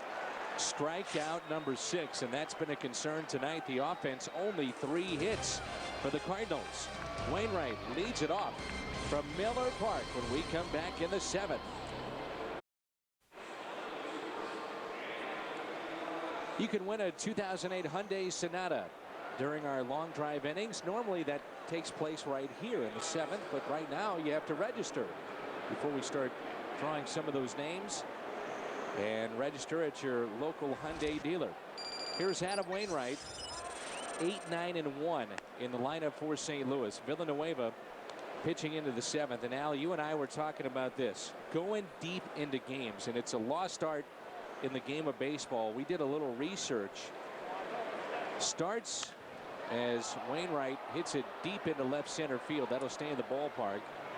Gross is over to make the catch. It's not too late, by the way, to get on board with a season ticket package. Choose from prorated full season, half season plans, the 27 game plan. And each plan includes a hefty discount off the gate price, plus lots of additional perks. For details, visit STLCardinals.com today. But how about this? And I wanted to bring this up to you before we began our telecast. I know you'd find this of interest. Starts which last 6 innings or below that are at a record-setting level here in 2008. First 3 weeks of the season. 66% of the starts are under 6 innings. And you go back to the year of the pitcher, which is 1968, and that was only 38% of those starts didn't last at least 6 innings. It's amazing how these starters just don't go deep into games, and a perfect example of that is really what's happening in this ball game tonight, with both these teams carrying extra pitchers in their bullpen. Well, Brewers, they have 14 pitchers on their staff today. Cardinals have 13, but both these starters are going old school, as Wainwright has retired 10 in a row. Villanueva has retired 11 of his last 12. But you're right, Dan. We talk about, you know, 200 innings. You know, and how that's the milestone to achieve. Boy, that used to be 300 innings back there in '68. And people talk about the 4-man rotation. I was visiting with some of the Giants personnel over the weekend, and they told me they are flirting with the idea of going with a 6-man rotation. And they say it's not just something that we're talking about. This is something that, hey, we've looked at the schedule. It's not far-fetched one bit. Asturias pops it into shallow left. Coming up, it's the final score later tonight. The FSN final score, all the highlights, and also a look at the scores from around the playoffs of the NHL, the finals of Major League Baseball, a preview of the upcoming NFL draft tonight at 10:30, only on FSN. And they said that because they're looking at a 6-man rotation. They've got 2 young pitchers, Kane and Lincecum. They'd like to limit their starts, and also they would like a fresher Barry Zito. But they feel, look, we're realistic about this. We're probably not going to go into postseason play, so let's save our arms. And I look at it 2 different ways. One, I can see it where you're saving arms, but 2, are you teaching these guys to be ready every 5th day when you are ready to compete and win the division? It's just like right now, it's a catch-22 because you baby guys so much that you almost tell them, you know, that they forget about the responsibility of going out there 34 times. You know, Tom Glavine goes on the disabled list for the first time in 22 years. He documented earlier how many times that the Brewers ace, Ben Sheets, has gone on the disabled list. Used to be, you know, your last year or two was the first time you went on the disabled list, and that was a signal that it was towards the end, that there were no surgeries back then either. Here comes a 2-2 pitch to Skip Schumacher. Line drive into left, sinking liner, but caught. Ryan Braun is there. Wainwright back to work. 7, 8, and 9 coming up for the Brew Crew. The Cardinals Crew Kids Club, and it features tonight's starter, Adam Wainwright, and it's only $20. You can sign up at stlcardinals.com. You get tickets, Cardinals gear, autograph party in late September. Adam will be there to sign autographs, take pictures. It's the Chevy's Cardinals Crew Kids Club. A great way to treat your kids this summer. And you can sign up at stlcardinals.com. Gross, Villanueva's spot, and then Kendall. And let's see if Ned Yost wants to stick with Villanueva in the second spot in the order here in this bottom of the 7th. Gross tonight has singled and also grounded out to second. Cardinals offense tonight, not much to speak of. Only 3 hits, but Milwaukee only 4 hits. Now they're going to go to their bullpen. They got Schaus warming up and Counsell at the on-deck circle behind Gross. And remember, you know, because they are carrying a 14th pitcher, they only have 3 extra men. Here's a 2-0 pitch to Gross. 3-0. And you wonder if the Cardinals see a little bit of a letdown from Wainwright, how quickly they would go to their bullpen. Again, in question tonight, you figure no Valone. You got to figure no Reyes, and the question is whether you could go to Thompson right now too. Well, the problem, you know, it's okay because Wainwright is now pitching in the 7th inning, and you know, your big concern is if you have a start where you're getting 1 or 2 innings, 3 innings, something like that, and going to your bullpen so early. Now Suppan, this is one of the things, instead of Counsell now, this is because of carrying only 3 extra men. Ned Yost has said, you know, you better have all my starting pitchers better have their cleats on and be ready for pinch hitting assignments. This is the bunt situation. And Soup, in his time in St. Louis, showed that he could do this without any problem. Let's see if Wainwright can get a pop-up or get him to hit into a double play. It's bunted foul, and that was a great jump there by Gross over at first. Wainwright might want to take his time and take a look over or throw over this time just to try to keep Gross somewhat close, because as we have seen with this Cardinals team is that Loss has been very aggressive, and certainly Pujols has been aggressive as well. And those guys right there, as Jeff Suppan has donated those 4 seats, and there's Wainwright throwing over. They are his biggest fans tonight. I was a little disappointed none of the servicemen mentioned Dana. They were all just excited about Jeff. And again, if you're just joining us, Suppan has donated those 4 seats, 13 rows back, for servicemen and women. Every game here in Milwaukee, Suppan does the job. The chance of Soup here in Milwaukee.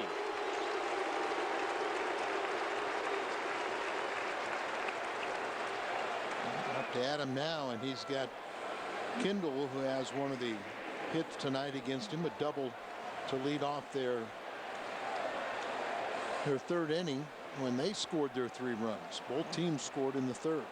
Going back to the trade to acquire Adam Wainwright, the Cardinals also got Jason Marquis. 3 years, 42 wins from Jason Marquis.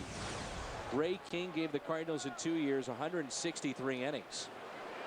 There's a nasty breaking ball. The Cardinals gave up Eli Marrero. He is out of baseball. He was actually with the Cardinals in spring training last year. And then J.D. Drew had a good year for Atlanta, but did not re-sign. And he was only there for 1 year. So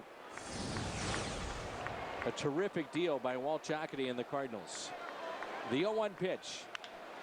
Grounder hit to short, play in front of Isturis, and now he can run back. Gross, and he is tagged out there. Throw to second, and safe. They almost got out of the inning to head to the 8th. Bad base running by Gross. And then the Cardinals were not very good in their rundown play.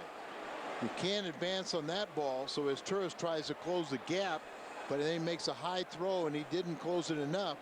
Then you saw where you get then Gloss tries to close the gap.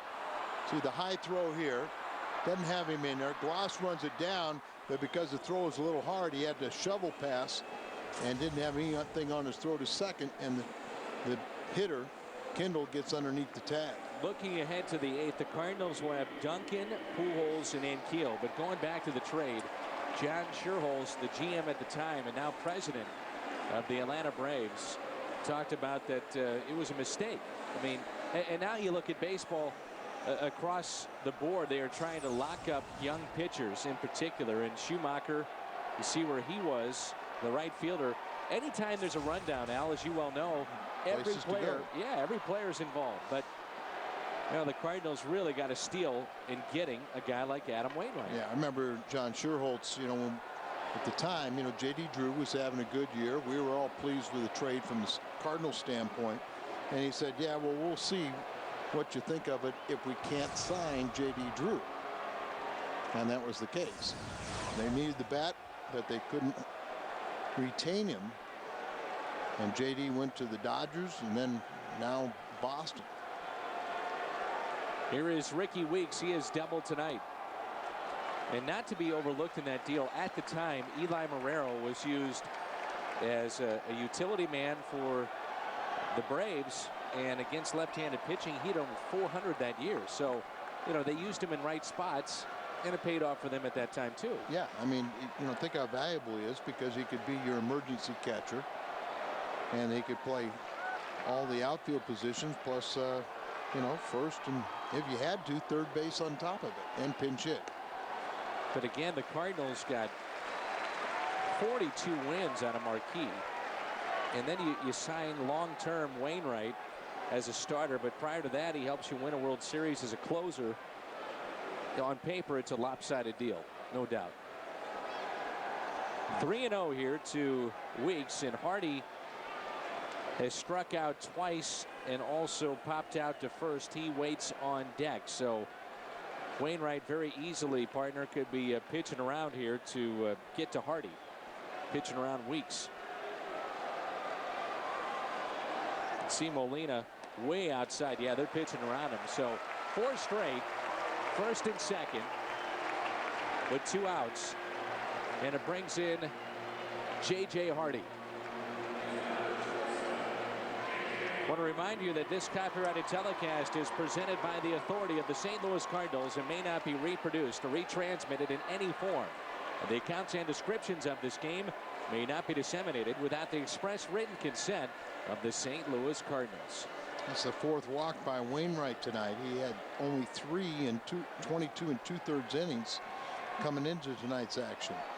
One of those intentional. Better get this hitter out. Curveball just missed outside. On deck, Ryan Braun.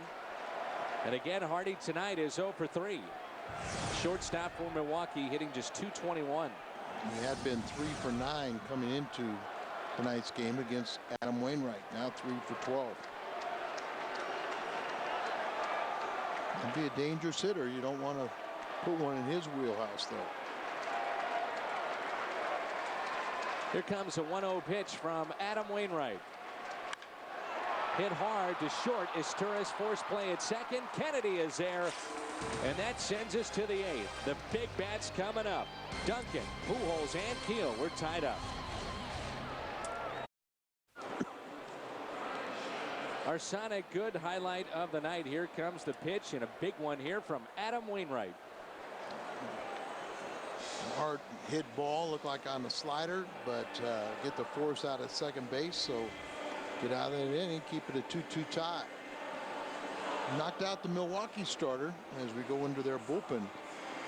And Dan, they not only have they used Gagne 4 straight games, but they've also 3 of the last 4 games Milwaukee's been in extra innings. And they've won the majority of those games too, except for yesterday. Now Schaus comes into this game. He won, his one win came last week as he retired Duncan, the only batter he faced, and he won't get that opportunity as Ludwig will pinch hit for Chris Duncan. This is kind of interesting because in his career, Ludwig, as we've talked about, left-handed pitching has not been his forte, has it? No, he's about 212 against lefties and 277 or so in his career against righties, but he's hot right now. You bet. So you look forward to seeing this plate appearance, and the first pitch is a strike. Schaus, you can see why he would be so tough on left-handed batters. Against lefties, 286 this season, righties 480, but 3 home runs against those lefties for Ludwig. That pitch on the inside corner, and that's strike 2. And Schaus been around a long time. Did give up a home run on Saturday. There's Mike Maggs, the pitching coach for Ned Yost. And that was the first inherited runners he allowed to score in a 2-run home run. The 0-2 pitch.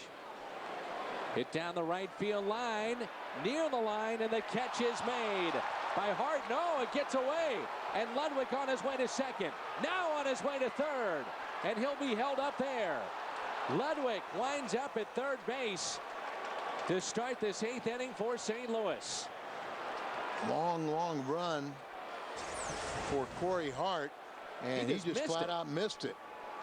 You know, sometimes you're out there running and you kind of in your mind you could have lost on lights, but you knows that wall's coming, and he just flat out missed it. They scored an error, a 3-base error. They should. That catch has got to be made at the big league level, and now they're going to intentionally pass Albert. That's a smart move. So you'll have first and third and nobody out for Rick Ankiel. So Hart missed it near the line, and Ned Yost is trying to figure out what happened on that play. Well, because it's beyond the sight lines of the dugout, so they really can't see it. He's got a right-hander warming up. He's asking his coaching staff what happened. I didn't see it. What's the deal? Why didn't he make the catch? And they're going, we can't see it either. It's the 3rd time that Pujols has been aboard tonight. He led off the ball game, his first plate appearance at least, with a single back in the 1st for him, and then a walk in the 3rd. He popped out, and now the intentional pass, and now it's Rick Ankiel. Kind of long he just run. Flat out missed us. Long run, but there he sit there with one hand, goes right off the top of the webbing. Now he has to stop at the wall and retrace his steps and go get it. In a 2-2 game. Boy, that's a critical error, but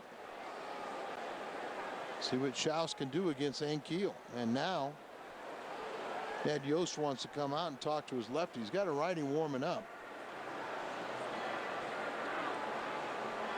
So first and third with nobody out. If you were at the lower portion of the Cardinal lineup, anything is in play. Squeeze play would certainly come to mind, but you've got the cleanup hitter in Rick Ankiel. Would you think about doing that here? No. I know it sounds crazy, but Ankiel, even though he's walked a couple of times tonight, you wonder about the lefty-lefty matchup. Just try to do anything with him, and the safety squeeze. You know, Tony always used that in odd situations a couple of years ago. Well, you don't use the, the safety squeeze could be a possibility if you want that, but remember, a lot of times, with the left-handed batter here, they can pitch out very easily, and you're lost. Got the infield in. You got Hardy playing near the second base bag that he could, I guess, get to the bag. And that's what I'm saying, the safety squeeze. Yeah. Now the difference, the suicide, where the runner at third is running blindly. But the way this offense is going, Al, and my point is, they only have 3 hits on the night, and this is an offense that's got to generate offense in any kind of way. But if you don't have confidence in this part of your order, then you're in real trouble. Yep, that's a good point too. At the very least, you have to think that Rick's going to get at least the sacrifice fly. You would hope. Holding the runner on, you may pull the ball through the, anything on the right side. Way outside, 1 ball, 1 strike. Inning started with the error by Corey Hart in right. Intentional pass to Pujols. And now Anquillo with 2 walks. He's also popped out to short. Cardinals center fielder with a count of 1 ball, 1 strike. Runners at the corners, and both corners are in. Anquillo fouls it away, so now it's 2 strikes. You have Troy Glaus on deck. Looks like Mota, I believe, is warming up. That would, to me, be the right guy to get ready for Glaus, a guy that throws mid-90s. He's also a guy that they, would be a definite contender to be their closer for the night with Gagne not available. He's done it before. And Keel pops it up. Shallow right field. Weeks is out. Hart makes the catch. And a crucial out there. Now the double plays in order. And Ned Yost is going to bring the righty in. At that point in time, if you're Tony La Russa, you might think about Barton pinch hitting for Anquillo with the lefty-lefty matchup, but he sticks with Anquillo. He can't get the job done. It's first and third. 1 out. Loss coming up. Let's take a look at the Cardinals game recap, and this is brought to you by Jack in the Box. It's just a brief 4-game road trip for St. Louis. 2 against Milwaukee, 2 against Pittsburgh, Villanueva, and Wainwright tonight. The big blast for the Cardinals. Troy Glaus, the double to play 2 with 2 outs. That was back in the third. But then in the bottom of the third, RBIs from Weeks and Braun. And that's been all the scoring tonight. 2-2. Troy Glaus watching this right-hander get loose for Milwaukee. Al, as we have seen over the years, this right-hander can get it up there. He'll throw it in that low to mid-90s range. And he's got an outstanding off-speed pitch. He won his game over the weekend with a couple perfect innings against the Brewers. He enters this season having made 11 career appearances at Miller Park without allowing a run over a span of 17 1/3 innings. That's the most innings pitched at Miller Park by any pitcher without allowing a run. This is his first year with the Brewers. He came from the Mets in exchange for catcher Johnny Estrada. Real big at bat right here for Troy Glaus. 1 out. Runners at first and third. 2-2 game against a team that is expected to contend for this National League Championship. I told Troy before the game, I said, I see you with 4 knocks and 2 bombs. Well, you're on track. Well, he's got 2 RBIs. We'll just take 4 RBIs. Glaus, first pitch, slider, missed it by a foot. 3 for 5 against Guillermo Mota. He's part of our call to the bullpen, brought to you by Chevrolet. Glaus tonight walked to load him up back in the first. A double with 2 outs to play 2, and then is also grounded to short. Cardinals need a fly ball. They need anything right here. The offense has been anemic tonight with only 3 hits. Well, I think I'm going to get greedy on Glaus's part and say he's going to get his first home run. And he'll do me one better with 5 RBIs. The 0-1 pitch. Good cut. 0-2. You talk about momentum swings in the game of baseball. And if Mota could get Glaus here and then get the next man, you're talking about a huge swing in momentum. But that's a long ways away. Corey Hart praying that that happens. Hart committed the error, a 3-base error to start this inning. The 0-2 pitch. Glaus in the air to right. That'll slice and get out of play. Sure, he might have seen a little bit of Mota in those Freeway League series between the Angels and Dodgers. Originally signed with the Mets, then he was with Montreal before going to the Dodgers. Then went to Florida. They also talk about the veteran Kendall. You can put one in the dirt. He'll block it more times than not. The 0-2 pitch. Just got a piece. Still alive.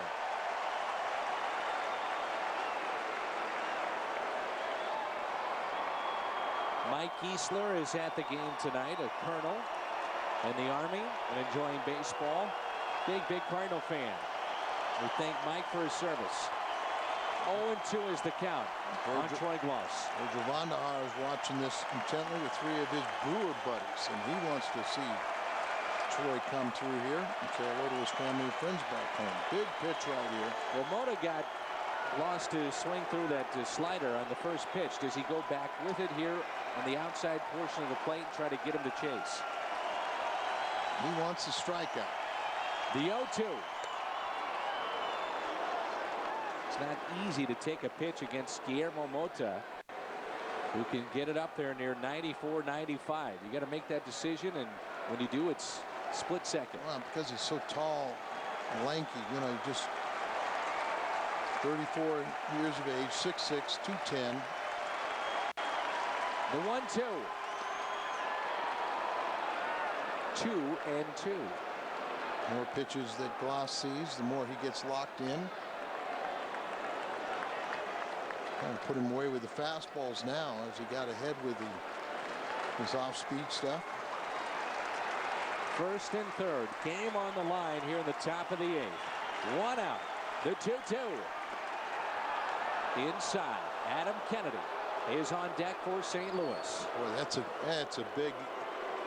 big eye right there. You bet. 3 for 5 is Kennedy against Mota.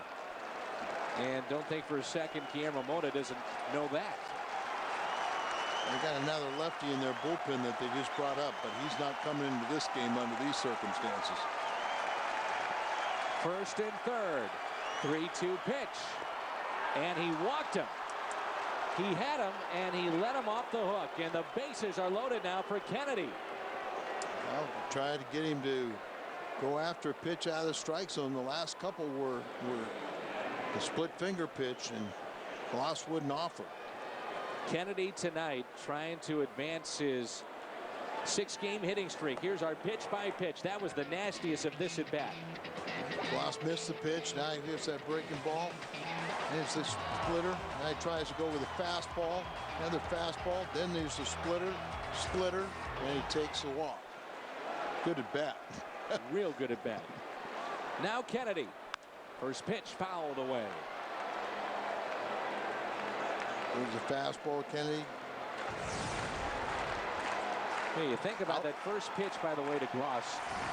That was nasty. Oh, sure. And he didn't see that, though, the rest of the at-bat. He pulled off of it. Had him 0-2. Outfielder Braun relatively shallow. Well, he'd get a gapper here, and it could go all the way to the wall. The 0-1 pitch. Outside, 1 ball, 1 strike. Any doubt in your mind that the pressure right now is on Mota? I mean, he's got the bases loaded, game on the line, and a 1-1 on a guy that's 3 for 5 against him. It should be on Mota. But, you know, a lot of hitters, Dan, they get into these situations and they... There it is, a fly ball out to left field. This should be deep enough to tag. Ludwig tagging up from third, and he will score. The Cardinals lead it by the score of 3-2. Kennedy drives in his 6th of the year. Just guided it out to left center field, and the Cardinals have a 1-run lead. I say, instead of, you know, just sitting there relaxing and say the pitcher's under pressure, a lot of hitters start grinding sawdust and don't relax. But he got the ball out there where he knew he could hit it with authority. Oquendo's going up there, making sure he tags up. So he verbal commands to Ludwig, and then he put his hands up to tell Albert, stay at second, don't try to advance. And shockingly, Albert decided to stay. Man, that's terrible. 4-1 record this season in 1-run games for the Cardinals. But Get truthful. greedy. Very truthful. You just got to be honest on that, you know? Yeah, but now we need Molina to put in a little more, get a little more margin for error. So the error by Corey Hart comes back to cost Milwaukee. So far, still a ways to go in this game. Molina, almost an identical spot near that right field line, and it carries about 10 or 20 feet, and Corey Hart's trying to make another catch near the line. Well, this time with Molina, they have him squared around in left and center, but the right fielder is playing him to hit it to, you know, straight away and right. So with Ludwig up there, had him pulled over a little bit more, longer run for the right fielder. A decision for Dave Duncan and Tony La Russa what to do with Adam Wainwright. Looking ahead to the bottom of the 8th, you've got Braun, Fielder, Hart. Well, I think, you know, it depends. Obviously, if Molina extends the inning, they're going to pinch hit, and Barton is at the on-deck circle. And it looks like Franklin had been warming. He's kind of waiting around out there in the Cardinal bullpen. I think you got to turn it over to your bullpen. Franklin, Izzy. Yeah. You know, Wainwright's done his job getting you through 7 innings. 1-2 pitch. Fouled straight back by Molina. I remember the 7th inning, Milwaukee got a couple walks and stranded a couple runners on. So still early in the season for Adam Wainwright too, and he would be in line for the victory. So you turn it over to your 8th and 9th inning men, but an insurance run or two sure would help. So again, 3, 4, and 5 in the lineup coming up. The 1-2 pitch. Molina swing and a miss, and he strikes out. But a costly error by Corey Hart in right. Ludwig winds up at third. He comes around to score on the RBI sac fly from Adam Kennedy. The air to start the top of the 8th. Near the line in right, he just flat out missed it. 3-2 Cardinals.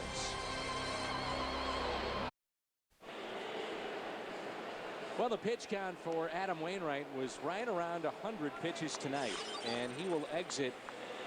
It was at 99, and that's brought to you by Lincoln Mercury, our dealers in St. Louis, and Wainwright is in line for the victory this evening. As you said, Al, you just turn it over to your bullpen, and this guy was fantastic until about the final month of the regular season here in the 8th inning. And that is Ryan Franklin. Then, if everything goes to plan, you turn it over to Izzy, your closer, and the Cardinals on just 3 hits tonight. They picked up their 3rd run with no base hits. With only 3 hits, they lead it 3-2. Now, if you really look at it, you know, Franklin and Izzy need to pitch in this game. Franklin has not appeared since last Tuesday. He had team leading 11th appearance, and he leads the majors with his 7 holds. Now, and Izzy concerned with that, though. And Izzy hasn't pitched since last Wednesday. You know, those are 2 guys that are used to being worked a bunch, and Franklin has talked about the fact that his mechanics have been out of whack, but recently much better. First pitch to Braun, hanging breaking ball, then taken for a strike. Ryan Braun tonight with an RBI single. That was back in the 3rd. He picked up his 11th RBI. And if you're a pitcher facing Ryan Braun, if it's somewhere near the plate, he is swinging, because he only has 2 walks this season, and last year in nearly 500 at bats, he rarely walked. And he also kind of got under the skin of Mark Wegner by questioning the strike 1. He hasn't been around long enough to do that, has he? No. 1 ball, 1 strike. You can ask him and then say, yeah, I agree with you. And then under your breath, tell him what you thought of the call. Look down. I mean, Jimmy was the best at that. When Jimmy was here, we saw him argue probably about 55–60% of the calls. The umpire knew that he did it in a professional way to where the fans didn't know. He had been around long enough to be called a professional way. The 2-1 pitch. Ripped into left. That'll go to the wall. Braun on his way to second base. Tying run at second. Go-ahead run comes to the plate, and it's Prince Fielder. Now the question becomes, what do the Cardinals want to do here? I mean, you've got a guy that had 50 home runs a year ago, but first base is open. But the last thing you want to do is put that go-ahead run on base. Well, you don't want to put it. You don't want to put it on, and you don't have your lefty available. And here's part of my problem is against Franklin, he's over 4. But when you have not pitched for this time, you're either too sharp, or you're either too tired, or you have too much rest, where you lose your effectiveness. Swing and a miss by Fielder. It was just last week. Fielder hit one out of Busch Stadium, and Milwaukee would win a ball game and salvage the series back home in St. Louis. The Cardinals took 2 of 3, and that's the only home run that Fielder has hit all season long, and that was off of Brad Thompson. Does have 11 RBIs. Now, one thing that I think Franklin has that splitter that he can neutralize a lot of left-handed hitters. But we saw Bonds last year got one of those splitters that didn't split. Prince Fielder. That's strike 2. His only home run this season. Brad Thompson's best pitch is a sinker. Well, that didn't sink because it wasn't the sinker. It was the slider, the curveball, the breaking ball, and Fielder deposited it in the seats in right field. And it sunk the Cardinals. And it did. That's the only thing it sunk. But you got a guy that's a .219 hitter right now. And my question is, where's the beef? And a swing and a miss, a strikeout. Fielder will run towards first, but advancing on the play, it's Braun to third, so it works out for them. The fact that Fielder advances the runner with a strikeout, but you get that dangerous bat out of the lineup. And now look who it is. And this is the game of baseball in a nutshell. You make a mistake, and now you have a chance to atone for it, as Fielder missed that by about a half foot. And look who's at the plate. It is Corey Hart, who committed the error in right that led to the Cardinals' go-ahead run, and now he could tie it up or prove to be the go-ahead run in this at-bat. And then you had a ball that Molina blocks 99% of the time get by him for the advancement. Infield is drawn in. Hart, line drive into right, coming on and making it gets by him. Braun will score. Hart on his way to third. In there safely. A sliding attempt and a misplay in right. Well, the 2 right fielders, and they both kind of awkwardly, like they've lost the ball in the bank of lights. As Reason Ludwig, he didn't need to slide, but I have to say that he lost in a bank of lights, and you slide as desperation. But I agree with you, Al. I'm not so sure he has to slide, and you got to know the situation. You come in and make the play on the run. If you got can't a chance see to it, make the catch and then throw it to the plate. So what I'm saying is, when you can't see it, you feel like you're helpless out there.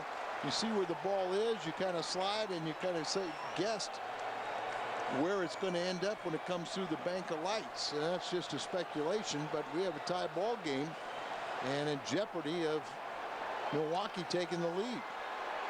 Billy Hall with Corey Hart, the runner at third base. Infield again drawn in.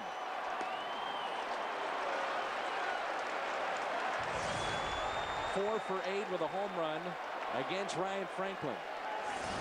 Brand new ball game. Boy. Milwaukee has answered every time the Cardinals have jumped out to a lead. How about them? 2 3-base errors. The Cardinals had shifted Schumacher from right to left, and then Ludwig took over in right field, where Schumacher began the game. The infield is drawn in. 1 ball, 1 strike on Hall, who is over 3. He is flied to right, flied to left. He's got 16 RBIs to lead the Brewers. The 1-1 pitch. Throw down to third. Oh, they got him. No. Oh, it looked good. Wow, Tony's going to argue that one. Oh, it looked good. Jeff Kellogg's the third base umpire, and he's going to hear it. I think they got him. It sure looked like to the naked eye from here. Now, Jeff Kellogg had a much closer look, but it looked like there was no question about it. Inside, see Gloss get there, and looks like he snaps a tag before the arm gets down. This look to get a better one, as you'll see the arm and the bag.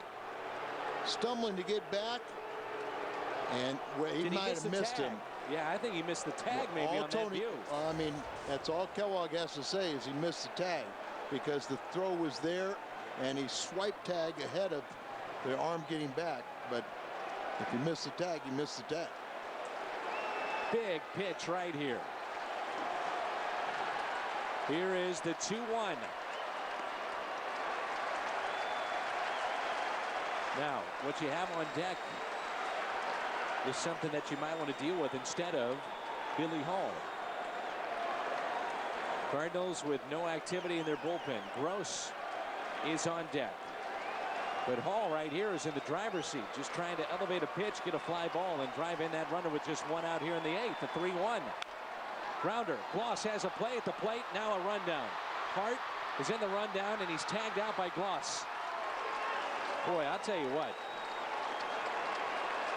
Hart has had a tough night tonight. Why going on contact on that ball? Well, and the other thing, too. Here's the ball getting by on strike 3.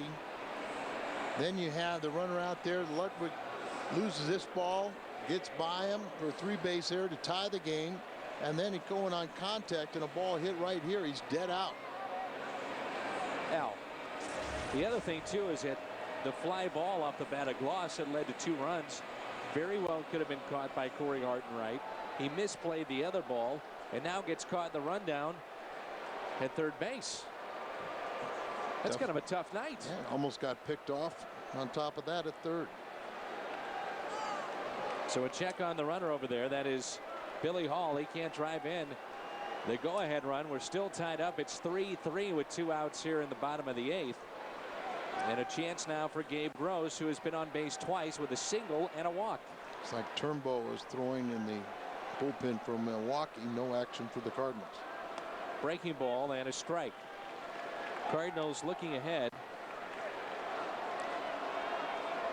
They will have Franklin Spot, and then Isturis and Schumacher. Turnbow, the former closer for Milwaukee, getting loose. Remember, Gagne is unavailable. And we only assume he's unavailable because he's thrown 4 days in a row, and yesterday he allowed 2 home runs and a walk, did not retire a batter, blowing his 3rd save. And we assume it, but you figure if it goes deep enough into a game and it's desperation, they could use him, but probably not. We're trying not to, but he looked like he was really in good shape. Out there. Hunched over.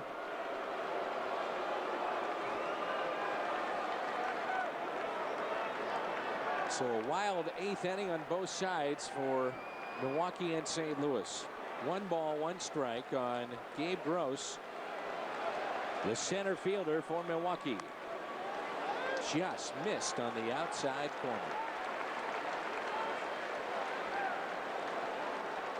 2-1. This is the traditional running count in baseball, but as we have talked about, you don't see a lot of teams do it now on 2-1 because it's too predictable. Hall a very short lead at first. Little chopper hit up the middle. Isturis off his glove, and now a runner's in scoring position. And Franklin is thinking, what else can go wrong? This has been a very odd game on both sides. Defensively, that was not an easy play for Isturis.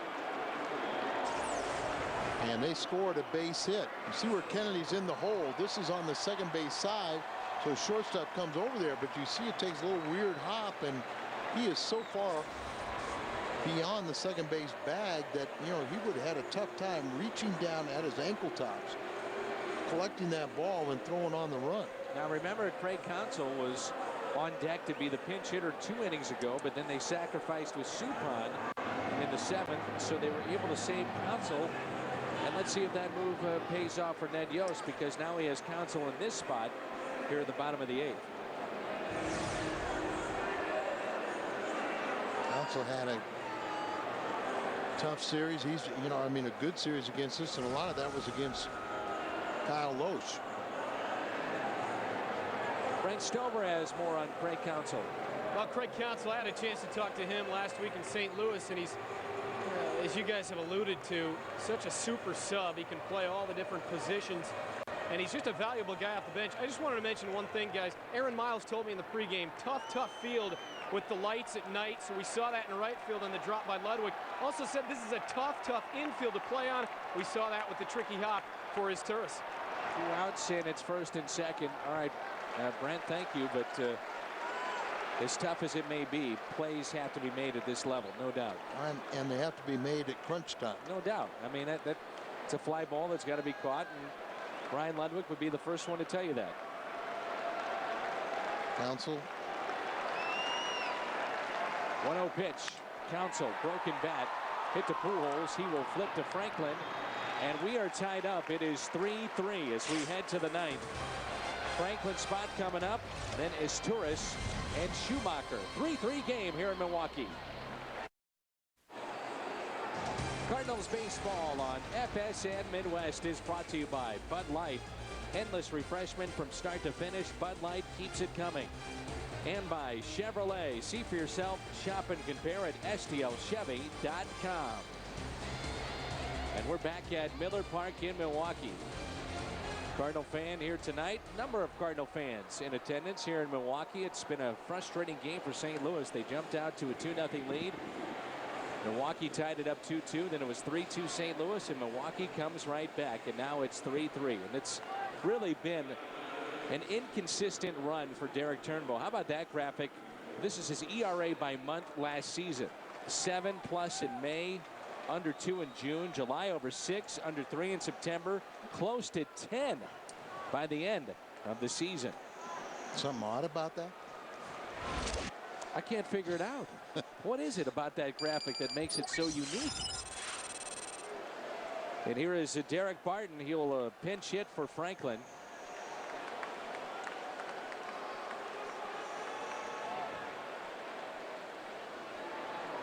Barton on the first pitch, lines it into left center field. Let's watch him go.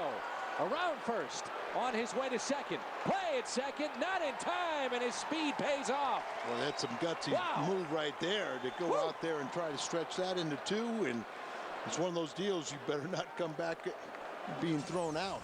Look at the speed here of Derek Barton. That was fun. Braun was ready for it, but the throw's offline, and slide kind of carries him over, but he catches it with his back leg.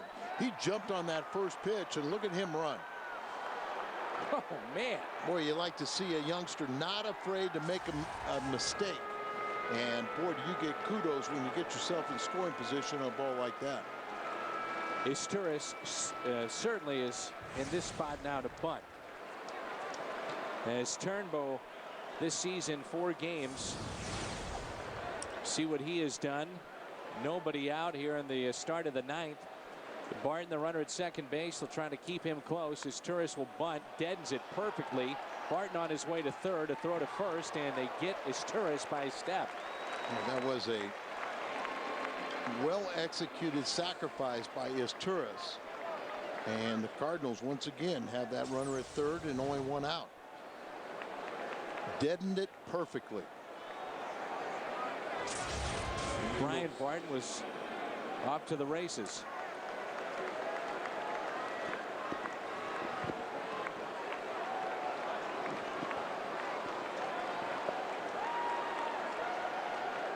Here is Skip Schumacher. He is 2 for 5 with a strikeout against Turnbull.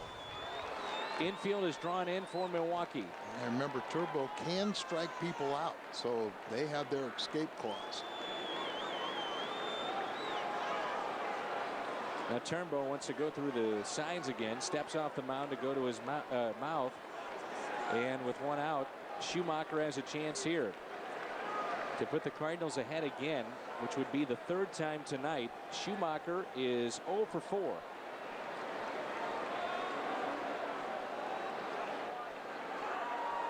One out, first pitch to him. Line drive into right. That's a base hit. Schumacher delivers all the way to the wall. It goes. He winds up at second base.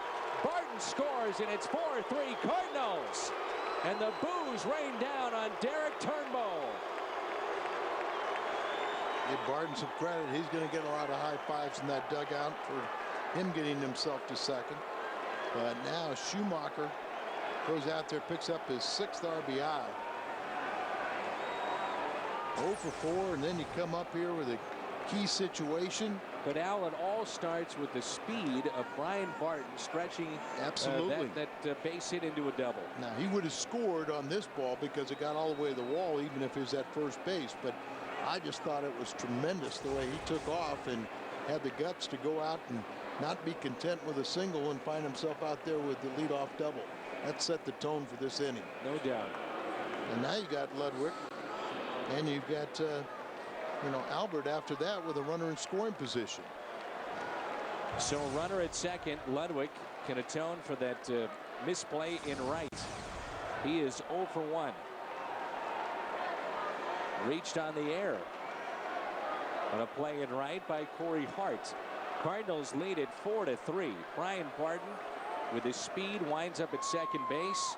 Cardinals play a little small ball after that with a sacrifice by Isturis. And Schumacher, the Cardinal leadoff man, drives him in. 4-3 St. Louis. Is he warming up?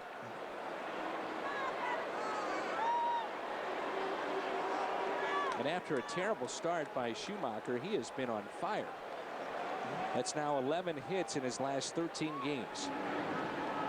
Is he looking for his National League high 7th save? 2 balls and no strikes. The fans here in Milwaukee know all about Turnbull, and they know about the graphic that we showed, which was the inconsistency that he had a year ago. But this is a former closer that lost the job. They've had Dan Kolb, they've had Turnbull, they've had Cordero. Well, they thought they got him back, as an effective setup man.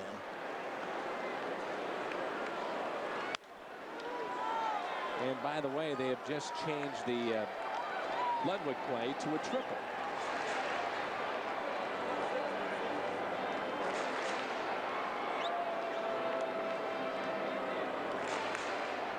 That's what we're told from our guys in the truck. They just took the error away from the Brewers, so it's a triple for Ludwig. Well, the Brewers still the only team in the major leagues without a triple. And Ludwig fouls it back. And this is a team that does not commit many errors. They have only, coming into play tonight, committed 7 errors, which is second fewest in the major leagues. So this is a team that many times they don't beat themselves. This Eric Gagne's on the mound, and Gagne has not been overly sharp at times this year. I'm sure when Izzy comes in, we'll maybe show the comparison of the 2 National League save leaders. Swing and a miss on a 2-2 pitch. A strikeout for Turnbull, and out number 2 here in the top of the ninth. Looking ahead, Kendall, Weeks, and Hardy coming up. Well, first base open with 2 outs, and Albert knows what's coming. Well, this sometimes, as Tony was walking Prince Fielder, it's hard for him to get upset when the opposing manager does the same thing to his big gun.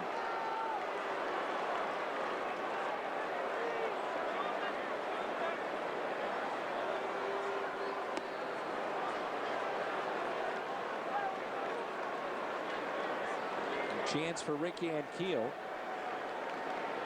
Waits on deck. Ankiel is 0 for 2. He has popped out to short, flied out to right, and walked his first 2 plate appearances in the first and the third.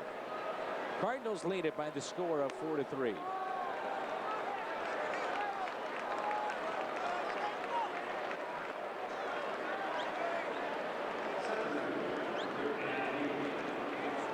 So Rick Ankiel with the runners at first and second with 2 outs.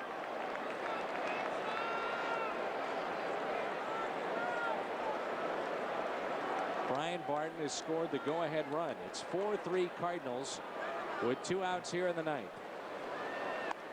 And the pitch is taken outside by Rick Ankiel.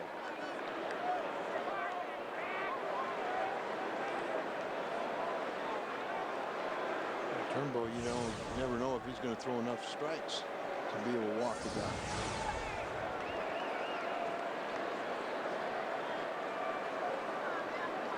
1-0 pitch. Nowhere close at 94 miles an hour. One thing about Turnbow that I mean, he brings it. He throws hard. And then he's got a nasty, off-speed pitch, but many times it gets you to swing at it because it ends up out of the strike zone.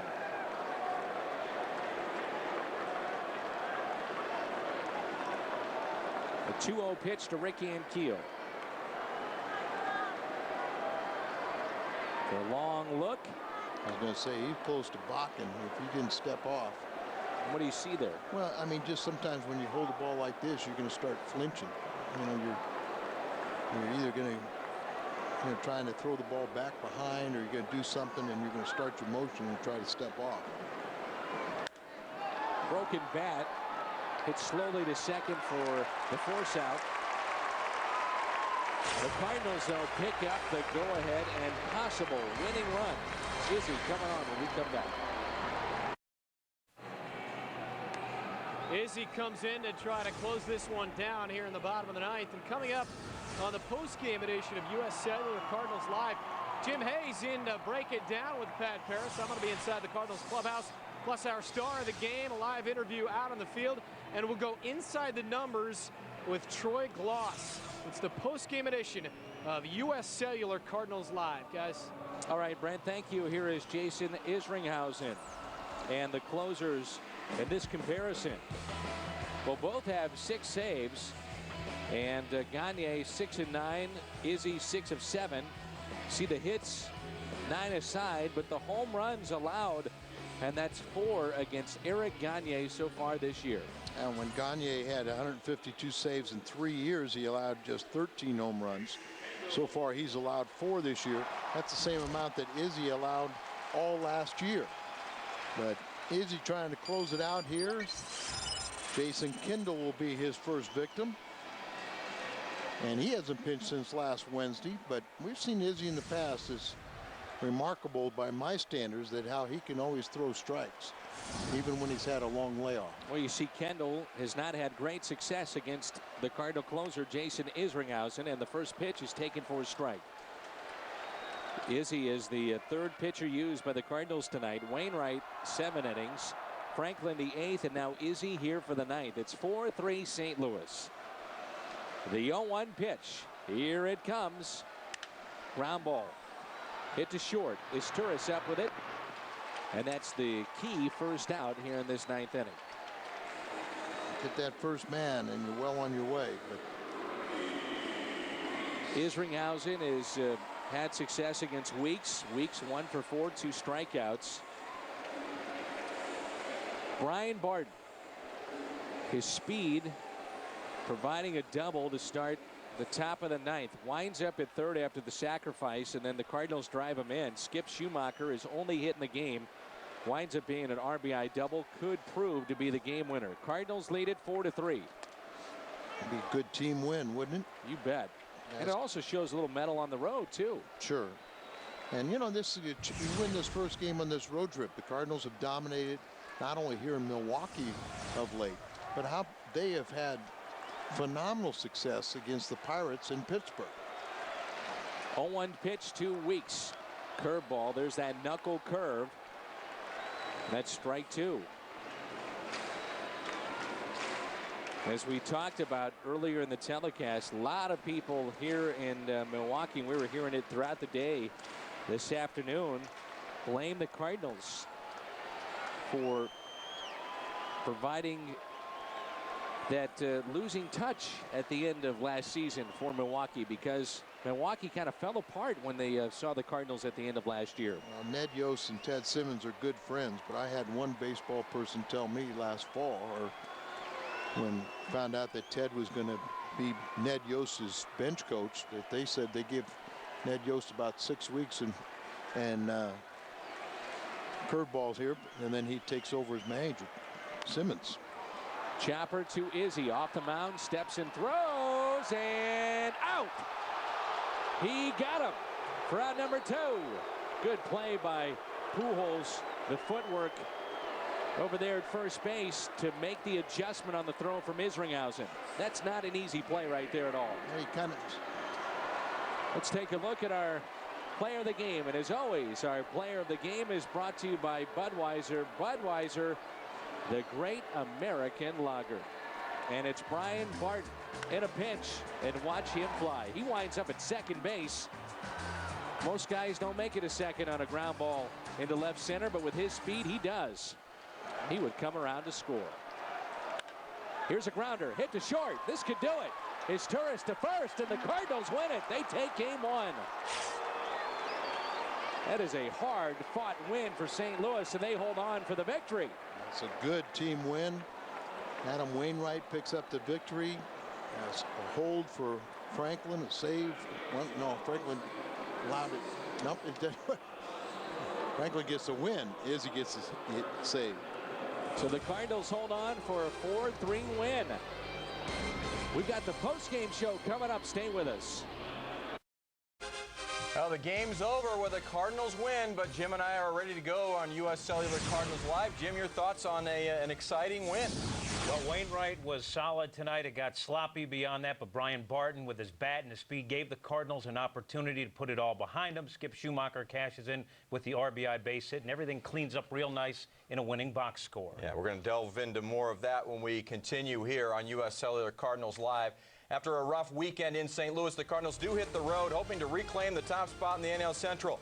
And what's the trouble with Troy? We'll break down the Cardinal third baseman's early season struggles, although he delivers tonight. We'll go all access inside the Cardinals clubhouse in Milwaukee for post-game reaction. Don't go anywhere. U.S. Cellular Cardinals Live is coming up next after a 4-3 Redbird victory over the Brewers.